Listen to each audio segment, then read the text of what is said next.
Law.com. Broadcasting live from the Lenovo Studios. WCMC HD1 Holly Springs. 99.9 The Fan. The Triangle Sports Leader. I'm WRAL meteorologist Elizabeth Gardner. Another round of afternoon thunderstorms on tap for us. A few of those could be strong to severe. It's a level 1 risk, and we'll see some heavy rain and the potential for some isolated damaging wind. 96 for the high, feeling like around 102 with the heat index. Mid-70s overnight tonight, then highs are back into the mid-90s both days over the weekend with a chance of afternoon and evening storms. Weather update brought to you by Newcomb & Company, where your comfort is their business. Visit newcombandcompany.com. 3 o'clock check of your money. Dow Jones up 208 points to 43,595.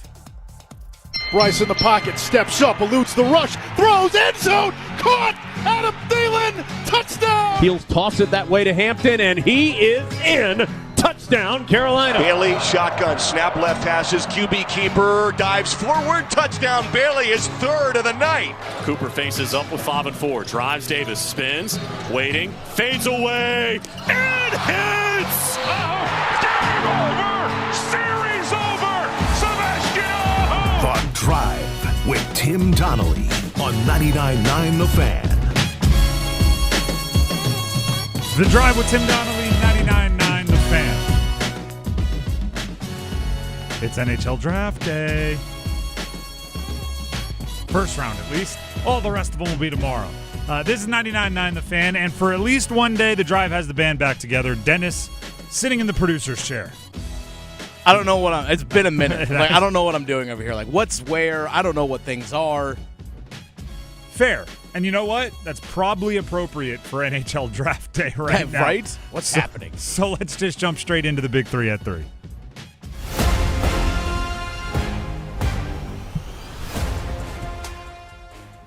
You better, if you are a GM in the NHL, today with it, obviously Eric Tolsky for the Canes, but any of them, you better be real comfortable being uncomfortable. You better be real comfortable not knowing what's going on. You may think, all right, I know how the draft is going to go. This team's going to take this team's going to take this. They have a need there. This will work there. And then all of those picks get traded. We already saw 2 first-rounders traded today. Noah Dobson gets traded. The 16th and 17th pick go back to the Islanders. So already shifting happening, and not many people expect the Islanders to make those 2 picks. No, they're possibly trying to move up into the top 5. Already have the number 1 overall pick. But yeah, Montreal said, yeah, we'll give up picks 16 and 17 and another player to get Noah Dobson and sign him to an 8-year, $9.5 million a year contract. That's what today is going to be about, I think. And what I mean by that is Eric Tolsky, right after the season, in his media availability, used the term, we're open to everything.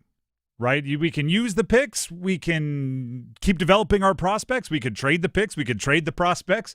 We could use the salary cap space that we have and go splurge. We could save it and maybe use it during the season or beyond. There's an open to everything element for the Canes, and I also believe they have to be prepared for anything. Right? They're 2 slightly different things. Right? You have to be open to everything in that, hey, if the season started tomorrow after the Eric Robinson extension, they have 12 NHL forwards. If you include Scott Morrow, they have 6 NHL defensemen. They got the 2 goalies. They could play a game tomorrow. So they're open to anything. All right, you can move, you can go. They got flexibility, but they also have to be prepared for anything. 29th pick is a long way down. 29th pick is a long way down. There's a lot of different scenarios in those 28 picks before yours, and that's even if you end up picking at 29. And the last time they actually picked in the top 30 was 2020 when they drafted Seth Jarvis. They're notorious for trading out of the first round and still getting the guys they want in rounds 2 and 3 and all that stuff. And although that sounds a long, long, long time ago, and it is, Jarvis isn't that old. It feels like Jarvis is like 28. Jarvis is still a youngster. There are needs, there are wants, there are wishes. You have to make sure you know what the difference is. Okay? I don't think the Canes have a ton of needs. I think they have a lot of wants, and I think they have even more wishes, right? And the difference being, That's how much you're going to spend on it, right? The difference being that's how much you're going to go out there and make it a priority. Today, anything can happen. And matter of fact, this is our pledge to you. I know every commercial I will. I'm sure Dennis will be doing it even during the show. We will be refreshing. We will be checking in with everybody. We will be making sure that if news breaks, you'll be amongst the first to hear it. So keep it tuned right here. That's number 1 on the Big 3 at 3. Number 2. There was a draft yesterday as well, or at least the second half of a draft. This week, it's just all drafts. NBA day 2 of the NBA draft. And here's my takeaway from round 2. There's actually a bunch, but I'll give you one of them. R.J. Davis, Hunter Salas, 2 of the best players in the ACC over the last couple of years. For R.J. Davis, longer than that.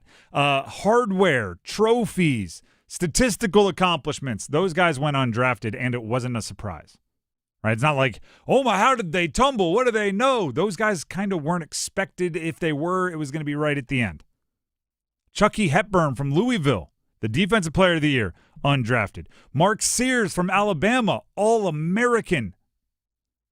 Drove his team deep into the postseason multiple times, undrafted. Eric Dixon led the country in scoring. He was the highest scorer in the entire country of Division I basketball. And it's not like, what was it? Chris Clemens at Campbell did it a few times, right? It's not some mid-major that was beating up, probably a high-major talent at a mid-major school, beating up on lesser opponents. He was at Villanova, and he led the league in scoring.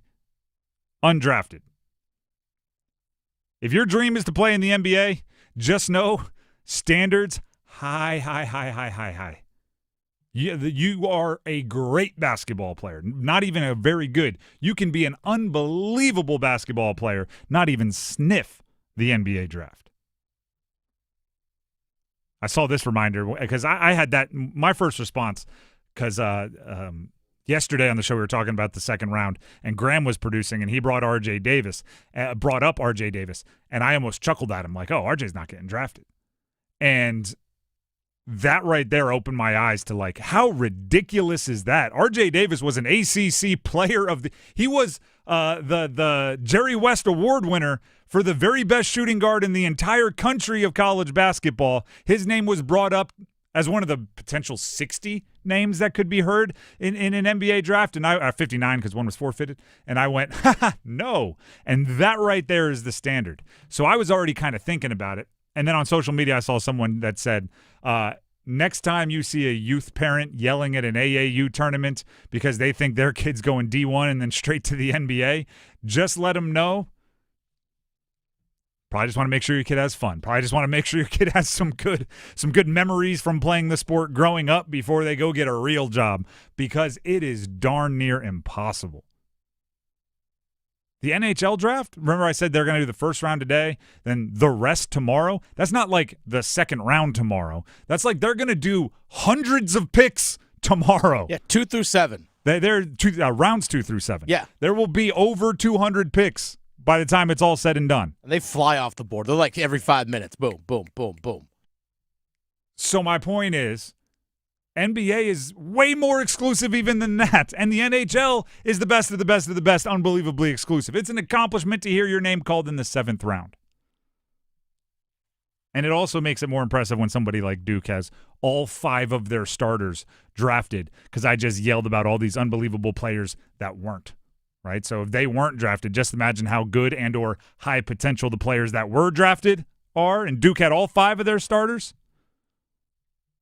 2 of them going off the board yesterday. That's pretty impressive.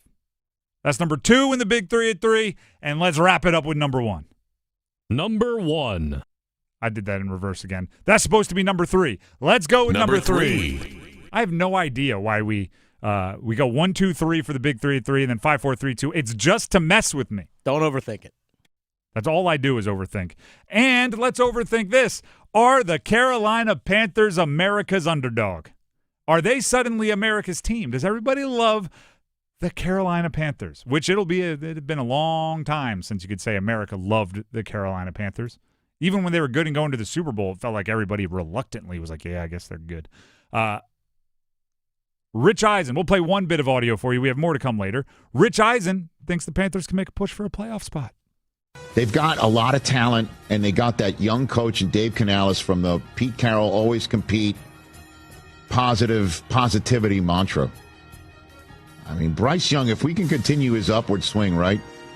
And you look at their, I mean, I don't know how they're going to split the running back carries, but, you know, Chuba Hubbard got that contract. Rico Dowdle's there. Trevor Etienne got drafted. Ted McMillan, Adam Thielen, Xavier Legette. Hunter Renfro's back in the league, people. Jimmy Horn, one of our guys from Colorado. Jalen Coker. Is the offensive line right? Defensively, can we make some plays here? Can we surprise some people? Are we sleeping on the Carolina Panthers? Did it feel like to anybody else that he just brought up the roster and was just kind of reading names? Just a dude naming dudes? Just, they got Hunter Renfro's back in the league. Jimmy Horn, where did he go? He went to Colorado. I almost think he picked Carolina as one of his, like, surprise teams because he just thinks that's what everybody's saying, and then he had to back, like, right? I mean, I promise I do my best not to do this, but it happens in sports media all the time. I'm not calling out Rich specifically, where you come up with the hot take that you think is going to get clicks, and then you go find reasons for it. You kind of do it in reverse rather than go figure out the reasoning that you think something and then go for it. Which is, again, it's a whole sports media conversation. We don't have the time for it. But if Rich, who's been around this game as long as anybody, right, he's been in the sports media deal a long time, thinks that calling out the Panthers as a surprise is what the people want to hear, that says something. There's a narrative brewing. Panthers might be gosh darn lovable. They might be a teddy bear. And I have more examples. Like the last, 48 hours last week, the Panthers have been on the tip of everybody's tongue when it comes to who's going to surprise, who's going to exceed expectations, who's going to do better than you think. Feels like one of those situations where everyone's going to jump on it now, and then if they stick, it's like, I said it was bold. Panthers. I said it was bold. Yeah, I didn't actually think it. But if they are, hey, I said it back in the summer, guys. I was all on it back then. Hey, again, you want to talk about sports media practices? I'm going to take 32 days in the middle of the summer. I'm going to say each team is going to win the Super Bowl on a different day. And then the day after the Super Bowl, I'm going to say, go back and listen. In the summer, I said they were going to win. They just don't bring up that they also said all of the other teams were going to win too. The Drive with Tim Donnelly, 99.9 The Fan. Not only is there an NHL Draft today, first round, there's also seems like a lot of potential for moves involving players that are already in the NHL. The latest news, the latest rumors, and I'm sure during this commercial break, another underwhelming center will be taken off the free agent market because it seems like they're all being scooped up. Stick around. It's bow time. Yep, it's eating time again. Now you could unload groceries, chop, dice, mince, preheat, heat, slap around the smoke detector, and then celebrate with a big old pile of dishes. But if you're tired of cooking, or tired of sorta cooking, it's time to feed the whole family with Bojangles Fried Chicken Family Meal. With Bojangles' famous chicken, fixins, biscuits, and tea, you can forget the cookbook and spend some well-earned quality time with a delicious dinner from Bojangles. It's bow time. There's no time like bow time. Time to stop whatever you're doing for some of that bodacious Bojangles flavor. Satisfy your craving for flavor and your passion for boneless chicken with Bojangles 4-piece Supremes Dinner. 4 perfectly seasoned Cajun fried whole breast tenderloin fillets, choice of fixin', a made-from-scratch buttermilk biscuit, and Bojangles legendary iced tea. When you're hungry for flavor and value, it's bow time. This summer, the world's game comes to Charlotte. Bank of America Stadium will host epic round of 16 matchups on Saturday, June 28th and Monday, June 30th. Teams will be revealed soon, but one thing's clear, you won't want to miss this. Be there when it happens. Grab your tickets now at FIFA.com/tickets. Bank of America Stadium. The world is watching. Do your summer plans include travel? Make sure your prep includes more than just flights and hotels. Stay up to date with COVID-19 vaccination, especially if you're 65 or older or have certain health conditions. There have been surges in COVID-19 in the summer, too. It's important to help protect yourself no matter your destination. So check eligibility and schedule in minutes at VaxAssist.com. That's VAXAssist.com. Brought to you by Pfizer. Florida looking to get it out. Forsling bounce it. Now it comes out in front. Holding shoot. He scores! Seth Jarvis with the turnover. And Carolina has tied it at 3.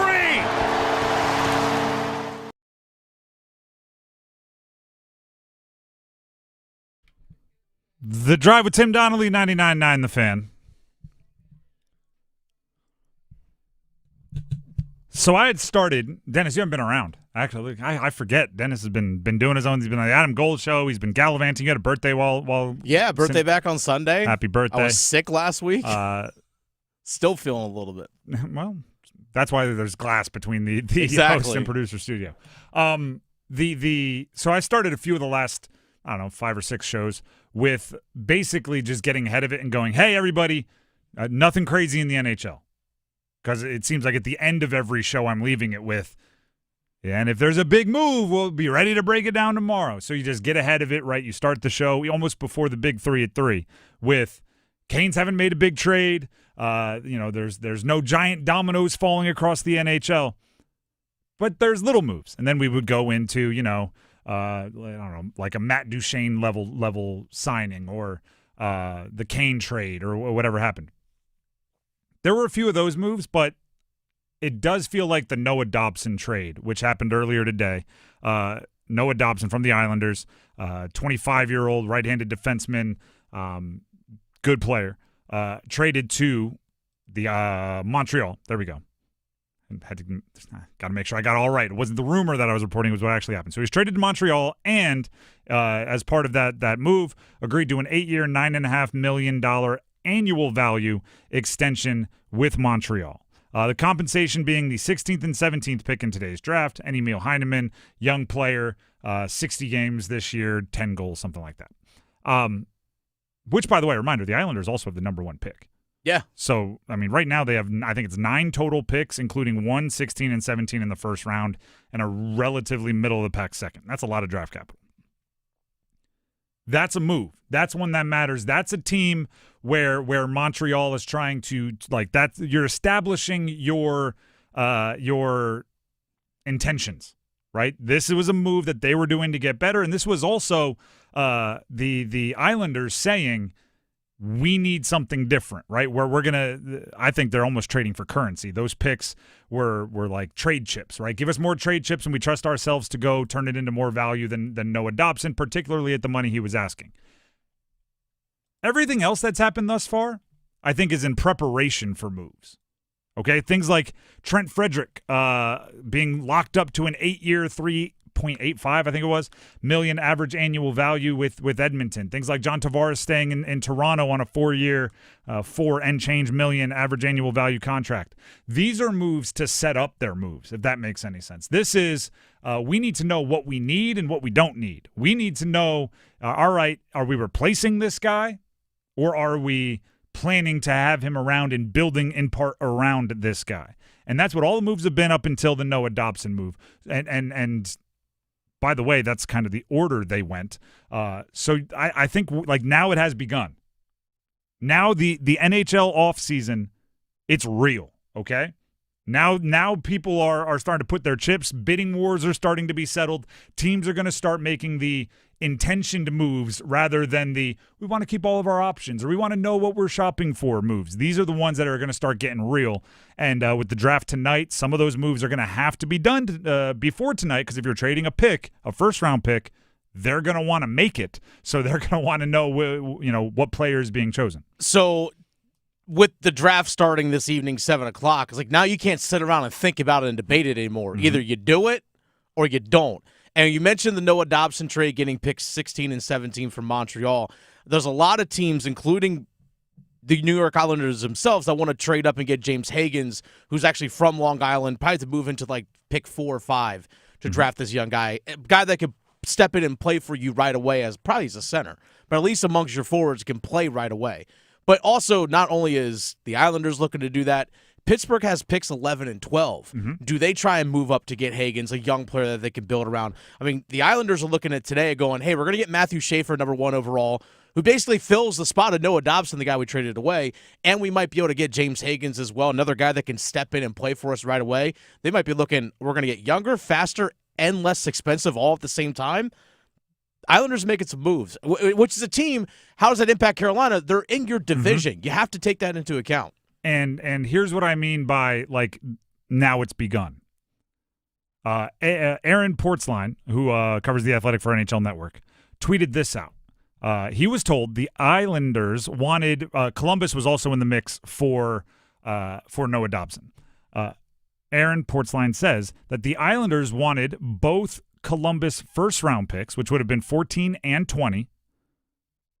A roster player, Dmitry Voronkov, was reported by the fourth period, and another piece, a prospect or a later pick, question mark, in exchange for Noah Dobson. They wanted Columbus, essentially, to beat the Montreal offer.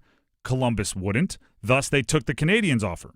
If the draft wasn't tonight, the Islanders would have kept waiting. They would have kept trying to egg on Columbus to beat the offer. But with the draft being tonight and what Dennis just said, right, they got to go now be bidders in a different bidding war, potentially. They had to get their picks. They had to know what they had, so they accept the offer from Montreal, and you move on to the next order of business. The Canes, in a much lesser, like, immediate need, right, because they have free agency money, they can solve problems come July 1st.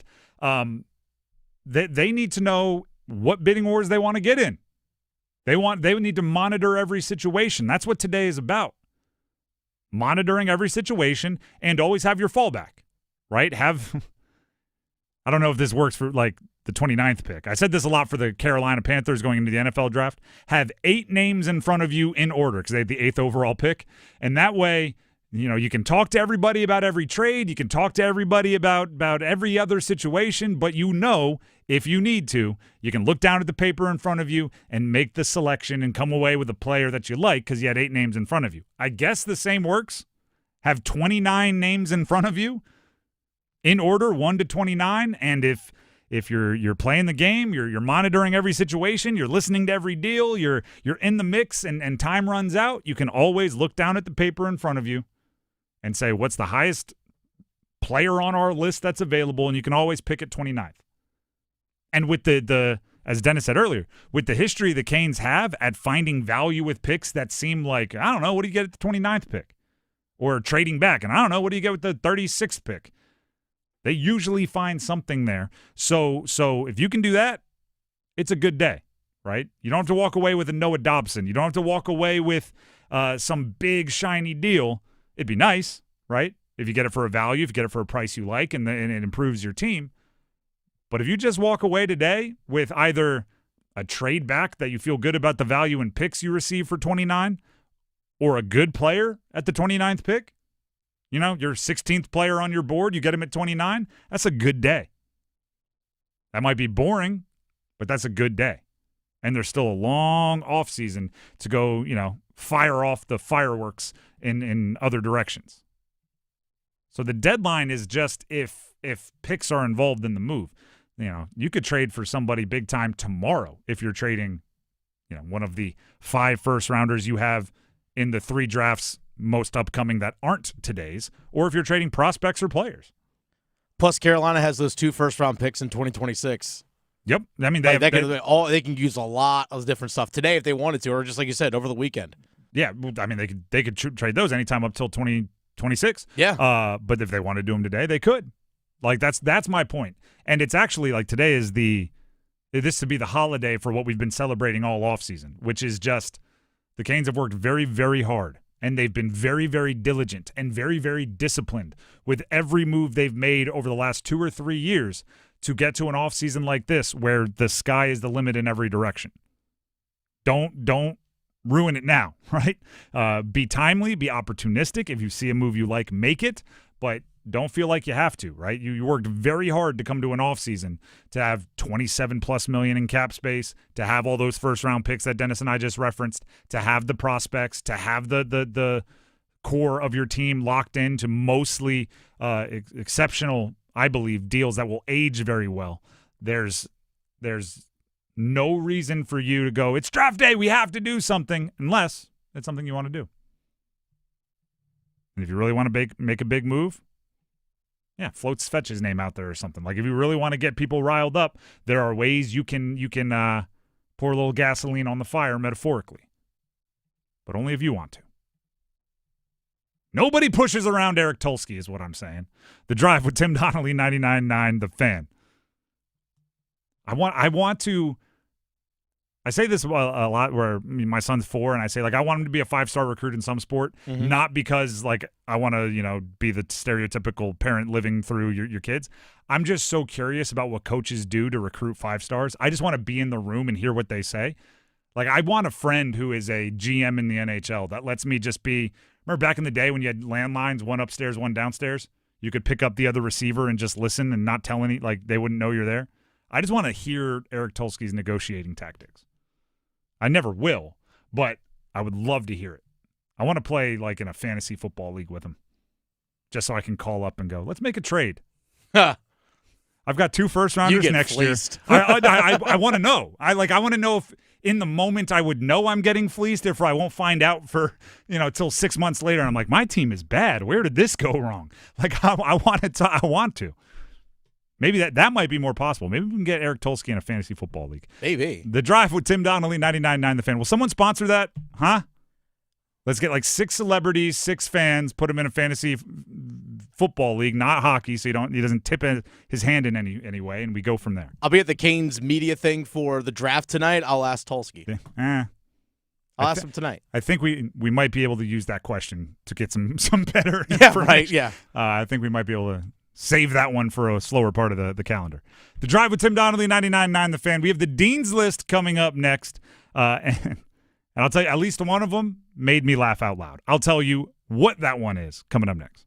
Our state's future begins with our students. That's why the North Carolina Education Lottery has contributed over $10 billion to education. Through scholarships, school construction, support staff, and pre-K programs, lottery dollars move our state forward, helping students become the best versions of themselves. Visit movingncstudentsforward.com and share how your student or school community has benefited for a chance to earn $2,000 for your story. Must be 18 to play. Problem Gambling Helpline 877-718-5543. Find what you love, love what you find. A Total Wine and More. There's so much waiting for you. All kinds of beers and thousands of wines. Guides in the know and prices so low. It just might blow your mind. You're gonna find what you love and love what you find. With curbside pickup and delivery available, you'll always find what you love, only at Total Wine & More. Drink responsibly, B21. It's the first day of the first grade, and she found a new best friend. It's a laid-back Sunday afternoon you wish would never end. The homemade taste of Bluebell and good friends gathered round. The good old days are being made right now. You'll be one smart cookie when you try Bluebell Cookie Cake Ice Cream. A sweet cream ice cream loaded with chocolate chip cookie cake pieces and swirls of chocolate and vanilla icing. This cookie cake ice cream really takes the cake. The good old days are being made right now. The good old days are being made right now. Look for Bluebell ice cream at your neighborhood Food Lion.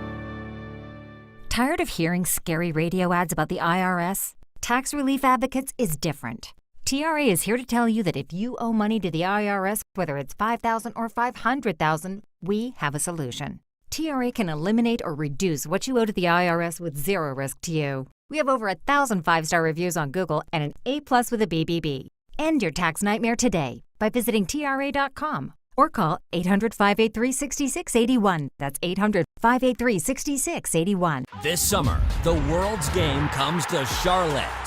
Bank of America Stadium will host epic round of 16 matchups on Saturday, June 28th and Monday, June 30th. Teams will be revealed soon, but one thing's clear. You won't want to miss this. Be there when it happens. Grab your tickets now at FIFA.com/tickets. Bank of America Stadium. The world is watching. Hey, listen to this. All I needed was a new starter. Got a great deal on eBay. Did it myself. Yeah, that's cool. But how about the soft purr of an upgraded exhaust when it fits just right? For me, it's the little things. Like these new windshield wipers from eBay I installed. From small fixes to big upgrades, eBay has all the parts you need at prices you'll love. Guaranteed to fit every time. eBay. Things people love. Eligible items only. Exclusions apply. Carolina can clear. And it's dropped back here for he scores! He got the shot through. Bobrovsky couldn't stop it. And it's 2-0 Carolina. Oh, he put enough mustard on it. And it's 2-0.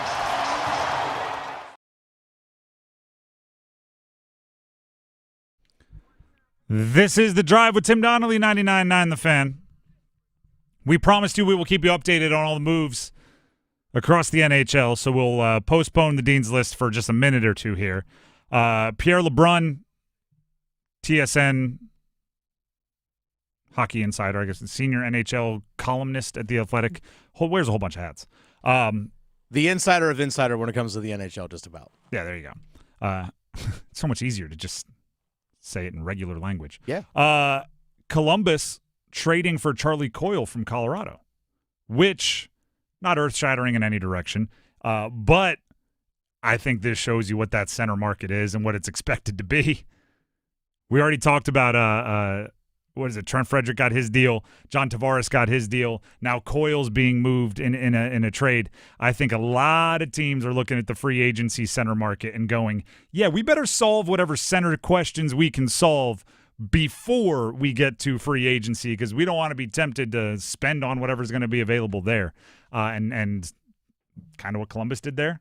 Colorado must have them to spare, or a plan coming up here. Well, Colorado needs some cap space to work with, and Charlie Coyle's on the last year of his contract. He's 33 years old, so yeah, you can offload him. So solving a problem more important than the problem of the free agency center market. But I will say this, and this has been my refrain. My refrain's the wrong word. My follow-up. I have declared this the summer of find a second-line center for the Carolina Hurricanes. But the addition has been, I didn't say it was going to be easy. I still think they need to find a dramatic upgrade at second-line center. I also think that there will be flaws with whatever solution that ends up being. As I've kind of been saying it, you're either going to really like the player but really hate the price, because you're either going to have to trade way more than you thought or pay way more than you thought for those players, because there's just not many of them. That's the way, low supply leads to high demand and high price. Or the reverse, or you're going to be underwhelmed with the player, but go, at least they didn't spend that much, and that's the way it's going to go. You're not going to find the player where you're like, it's a fair price, and I love him. I think you're going to have to overpay to really get your socks rocked at the center position. Now let's fire up the Dean's List. Dean's List, where we highlight those within the college sports world in some way that deserve a little extra praise, a few extra accolades. The Dean's List for today, we'll start with, I do think we need to give this shout out. It's got to go to Duke basketball. All 5 starters drafted in the NBA draft. All 5. We're talking number 1 overall Cooper Flagg, number 4 overall Con Knipple, number 10 overall Kaman Malawash. Sion James was moved up for by the Hornets right at the beginning of the second round. Yeah, he was picked 33. That is which is a pick they had, but yeah, picked 33 sorry, and not 34. moved up for. But early second rounders, yeah, usually those are the first 5 picks of the second round. You get a lot of calls in that overnight because people see he wasn't drafted in the first. Let's see if we can go get him. And obviously they turned him down. So good on Sion. And then before, Dennis, I know you got something to add there. Yeah. And then the next one, 49th pick to the Cavs, was Tyrese Proctor. And there's some reports that the Cavs have given him some ahead of time, had given him some guarantees as far as contract and not two-way and all these other things. So maybe he would have been drafted a bit earlier, but he was kind of, hey, I got this agreement at 49, and I like it, so let's make sure we make it happen. Did you see yesterday during the draft? I don't know if you watched the whole thing, but they showed what the Charlotte Hornets selected yesterday. This was going to be one of my Dean's list. I know exactly what you're talking about. And they didn't show or say they have like, all right, here's a picture of all four guys the Charlotte Hornets have drafted: Knipple, McNeely, James, and Kalkbrenner from Creighton. The guy that they showed for Sion James wasn't Sion James. So do you know who was on the Dean's list? Bryce Williams. Former Charlotte 49ers guard Bryce Williams. Yeah, they showed a picture of Bryce Williams, a former Charlotte 49er guard.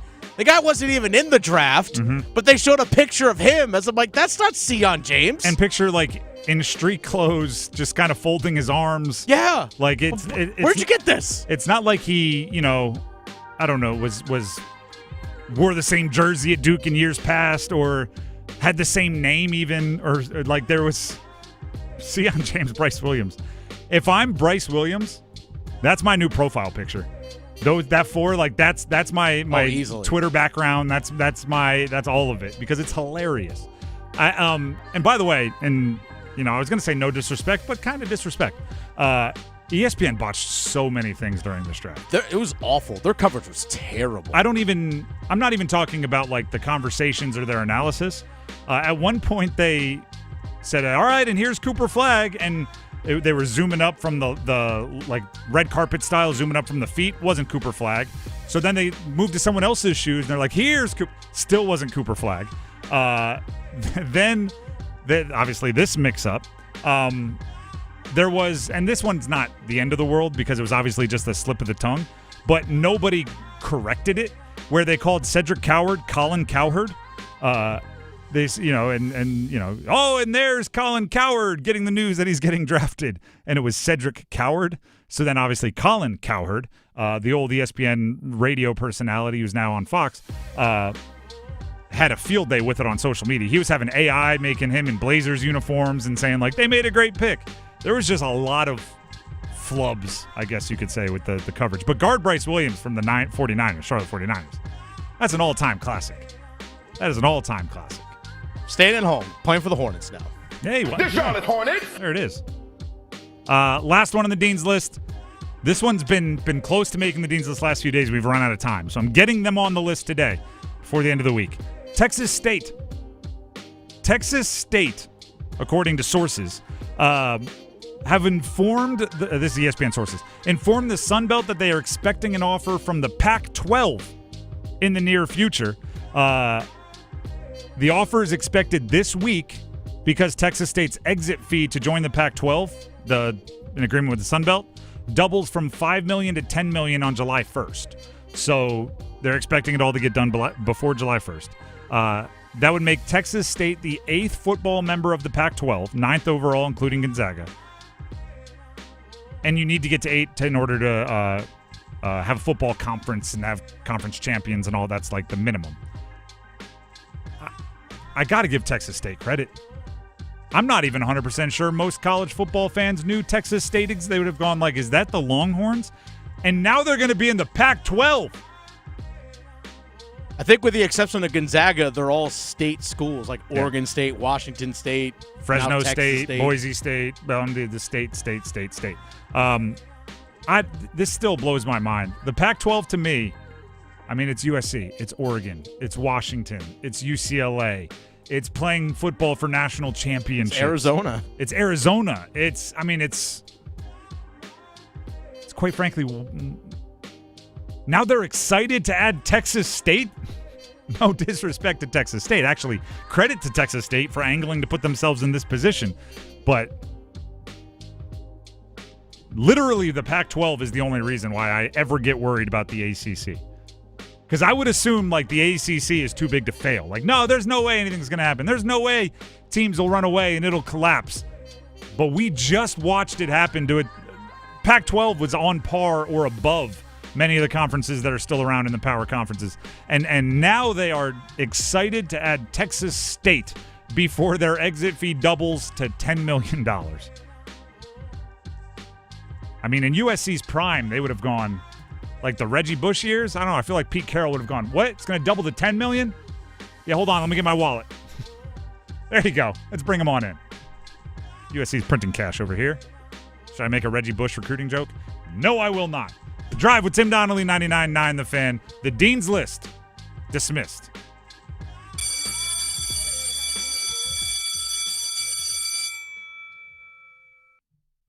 Before we move on here on The Drive with Tim Donnelly, I want to tell you all about Bailey's Fine Jewelry. Tim Donnelly here for Bailey's Fine Jewelry, more specifically the Fox and Bailey Watch Shop located inside Bailey's Fine Jewelry at their Village District location.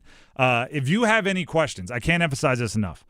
First of all, follow them on Instagram at Fox and Bailey Watch Shop. It's not just them bragging about their awesome selection or showing you, watch slow-mos of their cool, iconic timepieces. There's also some education there on why certain watches are iconic, the story behind them, which investment pieces are going up and down in value, care, collecting, all of that. But if you have further questions, please go to the Fox and Bailey Watch Shop at their Village District location. Talk to Josh. Talk to Nicole. Talk to some of the workers there. They know their stuff. I almost said a word. They know something else. They know their stuff, and they are more than happy to help you, like, hands-on, right? Hey, this watch, or what is a chronograph, or what is so special about this one? My friends keep talking about it. They'll take it out of the case. They'll show you. They'll explain it to you. They'll give you the reference number. They'll let you try it on, and all through that make you feel comfortable, because some of the watches, they are luxury watches. They'll be a bit pricey, and you want to know and be comfortable with everything about the watch before you make those kind of purchases, and they are more than equipped to pass along all the information you need. Again, Josh, Nicole, whoever else is out there, they are, if they're in that Fox and Bailey Watch Shop, I guarantee you they've been vetted and know their stuff. The Drive with Tim Donnelly, 99.9 The Fan. Let them know that's where you heard about it. If you go to the Fox and Bailey Watch Shop, say, hey, heard about it on The Fan from Tim Donnelly on The Drive. And here on The Drive, coming up next, there were some headlines stolen from the NBA draft yesterday. Will Wade, head coach of NC State, he knows how to play the game, and I'm not just talking about basketball. Stick around. What sounds like a fun weekend? Hey, let's hit the beach. What does not sound like a fun weekend? I know it's hot out, but we need to restain the deck. Put on your long sleeves and mosquito spray. I'm going to grab all the stuff. Preserve your weekend, your home, and investment, and call Preserve Services instead. Our Preserve team excels in interior and exterior painting and home repairs. We're your one-stop shop in the Triangle for jobs you need done, but don't want to tackle. And get this, you don't pay a penny until the job's done. Schedule today at PreserveServices.com. Give me a mountain with lots to do. Give me something simple and true. All I need is sunshine and that cool, refreshing Mountain Dew. Yes, give me my good friends. Give me a dew. Grab some ice-cold Mountain Dew today. Mountain Dew. Join us at Cocoa Booth Amphitheater this 4th of July. Enjoy patriotic music, kids' activities, and fireworks, all with free general admission. This summer, the world's game comes to Charlotte. Bank of America Stadium will host epic round of 16 matchups on Saturday, June 28th and Monday, June 30th. Teams will be revealed soon, but one thing's clear, you won't want to miss this. Be there when it happens. Grab your tickets now at FIFA.com/tickets. Bank of America Stadium. The world is watching. Thy ticket, Lady Jennifer of Coolidge. Well, many thanks, good sir. Hereeth my Discover card. They accept Discover at Renaissance fairs? Yeah, they do here. Discover is accepted at the places that I love to shop. Getteth with the times. With the times? You're playing the lute. Yeah, and it sounds pretty good, right? Discover is accepted at 99% of places that take credit cards nationwide. Based on the February 2024 Nielsen report.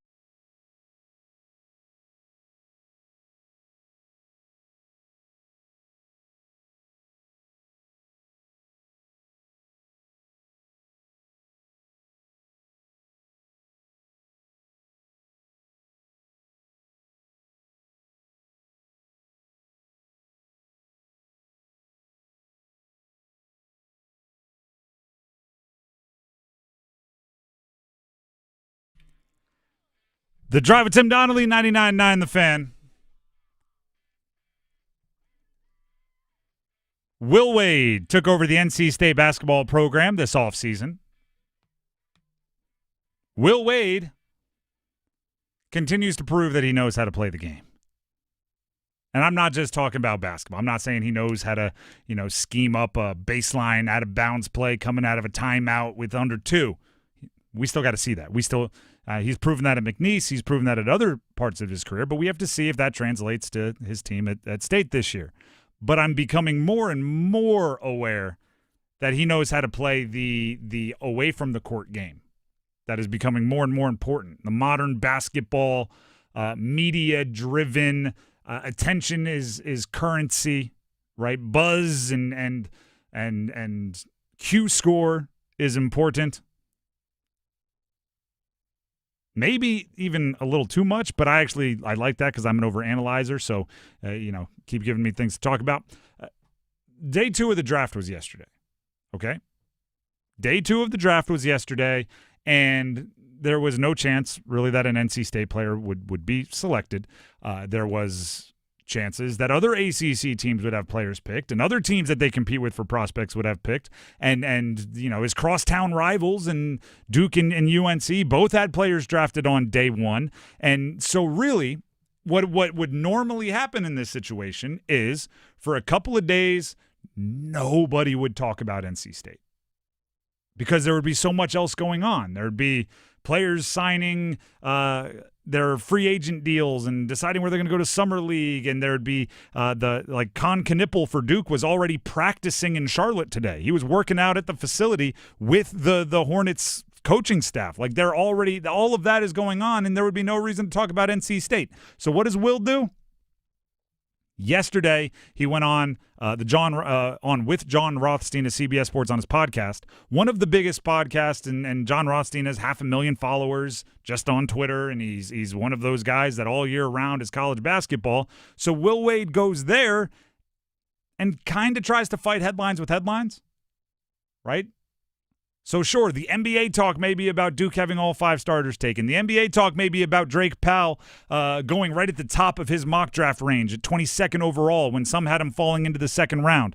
That may have been the NBA talk, but the college talk, driven by one of the tastemakers in college, John Rothstein. I mean, John Rothstein called, and I listened to the podcast like 36, 37 minutes long. He called – I almost feel goofy doing it, but Rothstein has these little sayings, right? He has these little quips, these taglines.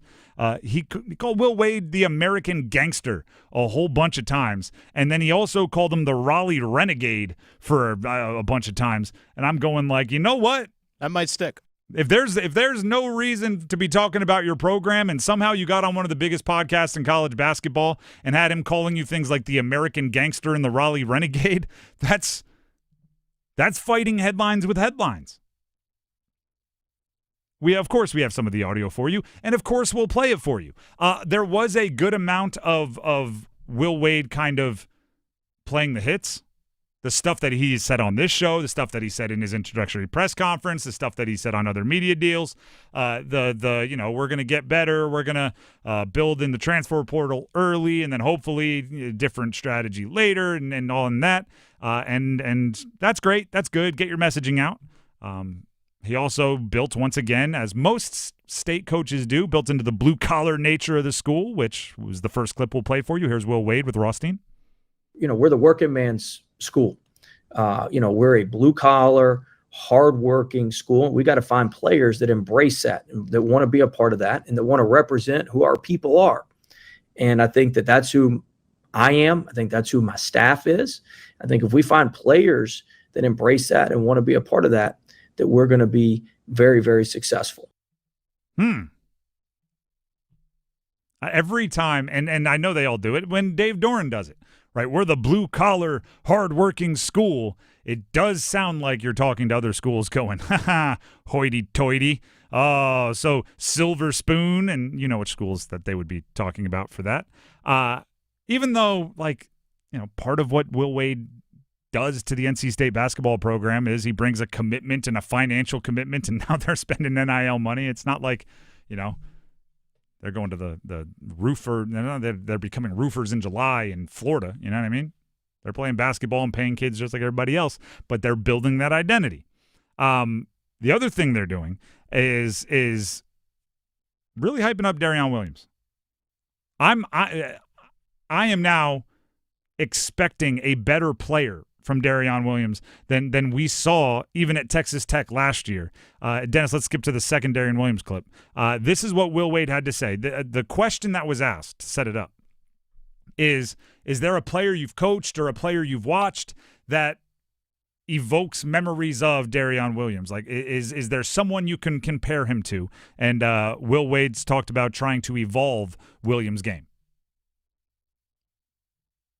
We're trying to transition his game a little bit more, where he's been more of kind of a back to the basket and really a 4, and we want to kind of turn him into more of a hybrid, really showcases guard skills and being able to do a few different things like that. So kind of who he was and who we're transitioning him to be are a little bit different. But I know this: he's a really, really good basketball player. He's going to be a great college player. He's going to be a very, very good NBA player for a long time as well.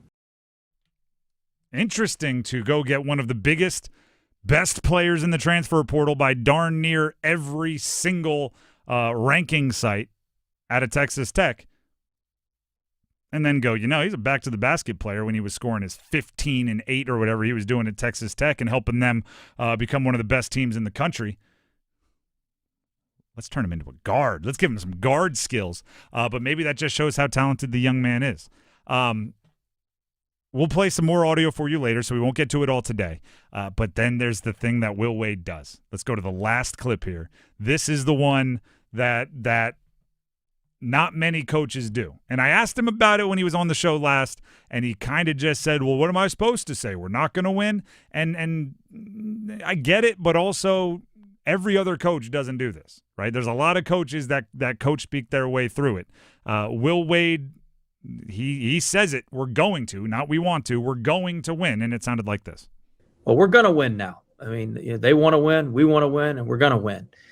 So I tell our team, I like my food in a microwave, not a crock pot. Like, we got to get this done and get it done quick.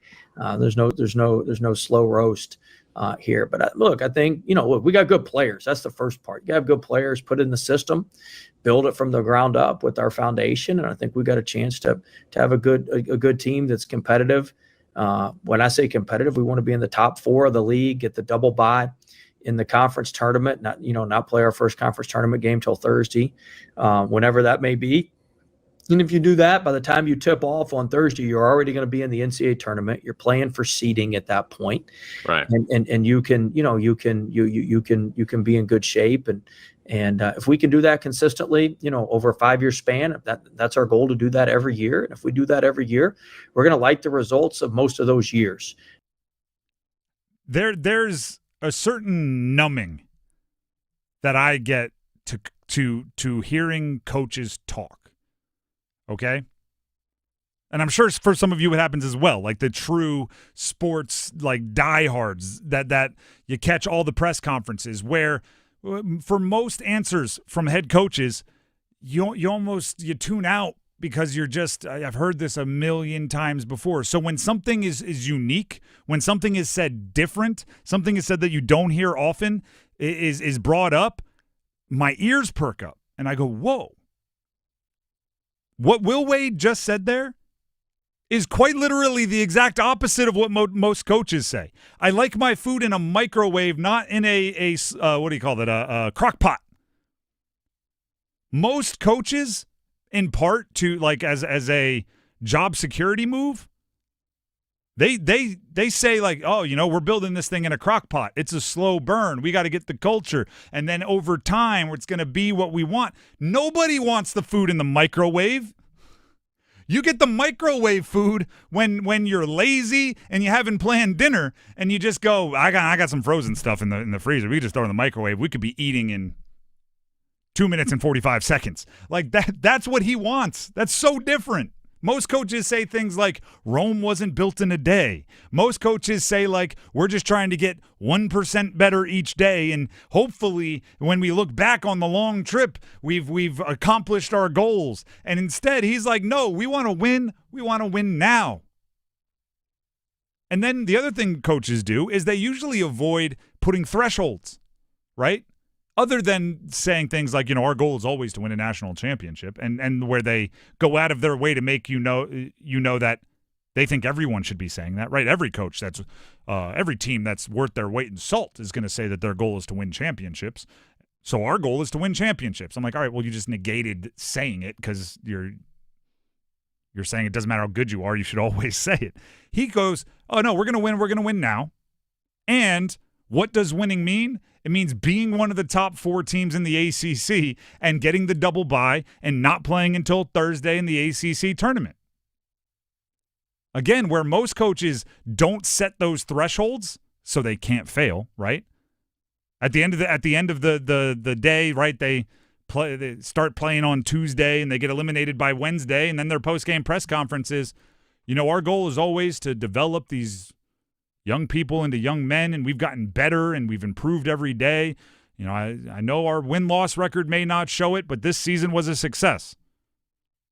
Will Wade can't do that. He can't put that lipstick on a pig in a postseason press conference unless they don't play till Thursday in the ACC tournament.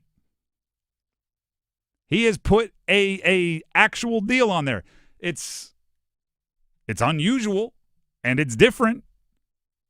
And I have to say, maybe it's just because it's refreshing and it's not the same exact thing you hear. I've enjoyed it.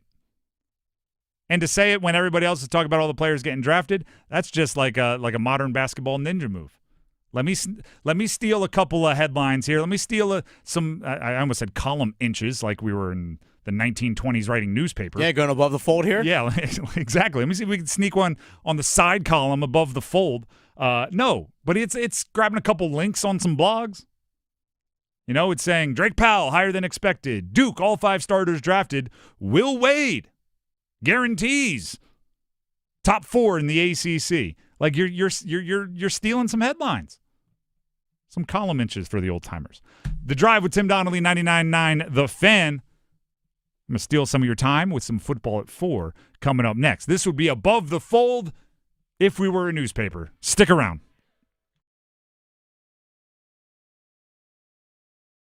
Discover a new role with the Wake County Public School System. We're hiring special education instructional assistants and bus drivers, and we need dedicated individuals to help transport kids and provide instruction to eager students. You'll love our recently increased salaries and comprehensive benefits, including retirement, and will enjoy a welcoming, positive culture that will motivate you every day. Apply now at careers.wcpss.net and discover a place where anything is possible. I'm still going for it, even with higher stroke risk from atrial fibrillation, an irregular heartbeat not caused by a heart valve problem. Over a 3-year study, Eliquis apixaban tablets reduced stroke risk better than warfarin, and over 97% of Eliquis patients did not experience a stroke. A first stroke occurred in 2.9% of warfarin patients versus 2.3% of Eliquis patients. Don't stop taking prescription Eliquis without asking your doctor. It may increase your stroke risk. Eliquis can cause serious and in rare cases fatal bleeding. Don't take Eliquis if you have an artificial heart valve, abnormal bleeding, or antiphospholipid syndrome. While taking, you may bruise more easily or take longer for bleeding to stop. A spinal injection while on Eliquis increases risk of blood clots, which may cause paralysis, the inability to move. Get medical help right away for unexpected bleeding, unusual bruising, or tingling, numbness, or muscle weakness. Medications such as aspirin products, NSAIDs, SSRIs, SNRIs, and blood thinners may increase bleeding risk. Tell your doctor about all planned medical or dental procedures. Learn more at Eliquis.com or call 1-855-ELIQUIS. It is I, Juan Carlos Santiago del Santiago, the coolest man in the world. Yes, I am back in Raleigh. Do I go downtown with so many places to party? No, I go to the Sharky's place. The good food, the fine drinks, the coldest of beers, and of course, the many, many beautiful people. I always hang at the Sharky's place, the coolest bar in the world, because, well, it was built for me. Juan Carlos Santiago del Santiago, the coolest man in the world. The Sharky's place, 8800 de Raleigh Road by the Shelley Station. This hour of the Triangle Sports Leader is powered by Ritchie Law Firm, injury lawyers. Ritchie Law is on top of it. That one back, that one going, gone! Go to ritchielaw.com. That's ritchielaw.com. Broadcasting live from the Lenovo Studios. WCMC HD1 Holly Springs. 99.9 The Fan. The Triangle Sports Leader. I'm WRAL meteorologist Elizabeth Gardner. Definitely hot and humid out there this afternoon, but no heat advisory. The heat advisory criteria is 105. We'll keep it right around 102 to 103 in terms of the heat index. A chance of scattered thunderstorms. We do have a level 1 risk of severe storms, so a few of those could produce some wind damage. We'll see high of 96. Mid-70s tonight, and then mid-90s for highs both days over the weekend, and each day could feature some afternoon thunderstorms. Weather update brought to you by Newcomb and Company, where your comfort is their business. Visit newcombandcompany.com. 4 o'clock check of your money. Dow Jones up 430 points to 43,817.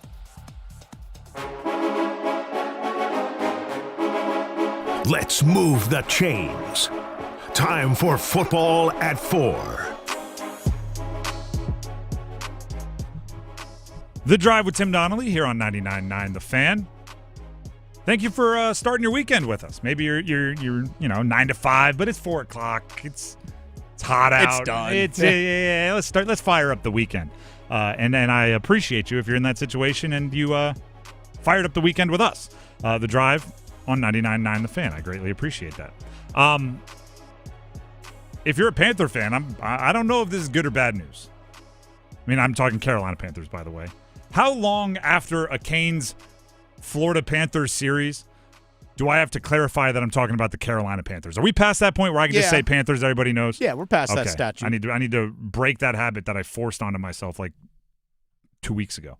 The Panthers are suddenly, a team that had been under-talked about, sometimes not talked about at all by national media, ignored, cast off, disregarded as a non-threat.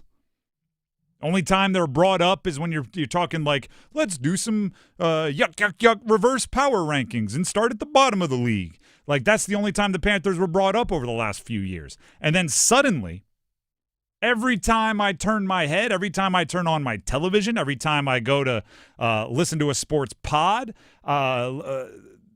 they're being praised. They're being positively talked about. It's like, wait, they're not a complete and total show?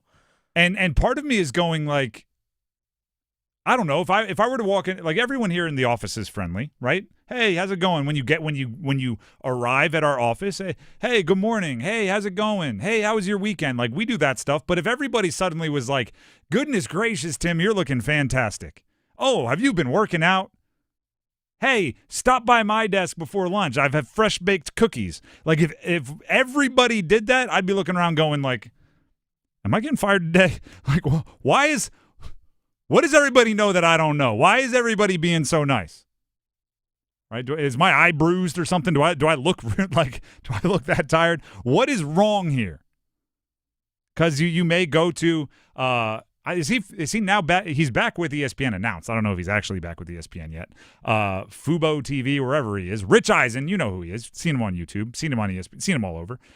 He was talking about the Panthers making a playoff push. Here's that audio. They've got a lot of talent, and they got that young coach and Dave Canales from the Pete Carroll always compete positivity mantra. I mean, Bryce Young, if we can continue his upward swing, right? And you look at their, I mean, I don't know how they're going to split the running back carries, but, Chuba Hubbard got that contract. Rico Dowdle's there. Trevor Etienne got drafted. Mm-hmm. Ted McMillan, Adam Thielen, Xavier Legette. Hunter Renfro's back in the league, people. All right, you can stop it. Jimmy Horn. He just goes on, just reading the roster and praising them almost one by one. But that's just Rich Eisen. Could just be one guy, had one thought, and then all of a sudden I'm on Twitter and I see NFL exec says Panthers have top 10 offense. And I'm like, well, let me explore. And sure enough, Cameron Wolfe was on the NFL Insiders, and he claims, and we have no reason not to believe him, Cameron Wolfe, respected reporter, he talked with an NFL exec, and that's exactly what they said. Here's that audio. I talked to an executive earlier this offseason and said, hey, surprise me. Tell me something that stood out to you about this offseason. He said the Panthers are going to make a playoff push and be a top 10 offense. And I said, why? And he said, just look at the way they have surrounded Bryce Young with weapons. When he first got into the league 2 years ago, he didn't have the offensive line. He was running for his life. He's now got two of the best guards in the league, and Robert Hunt, who you mentioned, Damian Lewis, guys they've spent big money on in free agency, and they have really created that running game where all the pressure is not on Bryce Young. Chuba Hubbard rushed for 1,000 yards last year. They brought in Rico Dowdle from the Cowboys, who had 1,000 yards there as well. All of those guys are going to be able to run the ball, which they did really well over the second half of the year. And then you got Tedero McMillan, who they drafted in the first round to put with Xavier Legette, two big, talented playmakers down the field. Bryce Young has showed that confidence in the last month of the season that they believe he is their quarterback, and now they have him the right weapons to succeed. I think Bryce Young's headed to the best season of his career this year. That's heavy praise. First of all, best season of Bryce Young's career. Not the highest bar to jump over.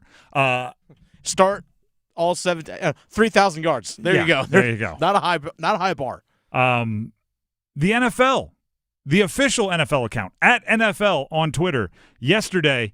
So the Panthers official Twitter account was just tweeting out a bunch of Adam Thielen stuff yesterday, calling Adam Thielen Appreciation Day, which is something kind of cute and funny for a team to do about their own player. The NFL, the league account at NFL, just tweeted out, heard it's Adam Thielen Appreciation Day, Panthers, then put his first roster picture from his days in Minnesota and his most recent roster picture with the Carolina Panthers. And I'm going, I don't know. Doesn't seem normal for the league to be highlighting on a random June day a soon-to-be 35-year-old wide receiver coming off a 600-yard season for the 8th worst team in the NFL. Why is everybody being so nice? Do they know something we don't know? Am I conditioned as somebody that follows and covers the Panthers to expect the other foot to drop? Because I'm looking around going, why is everybody being so nice? It's and maybe let's take my cynicism out of this, right? Take my pessimism out of this. Maybe there is something brewing, right? Maybe there is something that everybody is starting to smell coming out of Charlotte that's like, hey, you know what? Not your older brother's Panthers, right? There's something brewing here. There's a positive energy. There's players getting better, and everybody's kind of jumping on that bandwagon. Maybe that's there.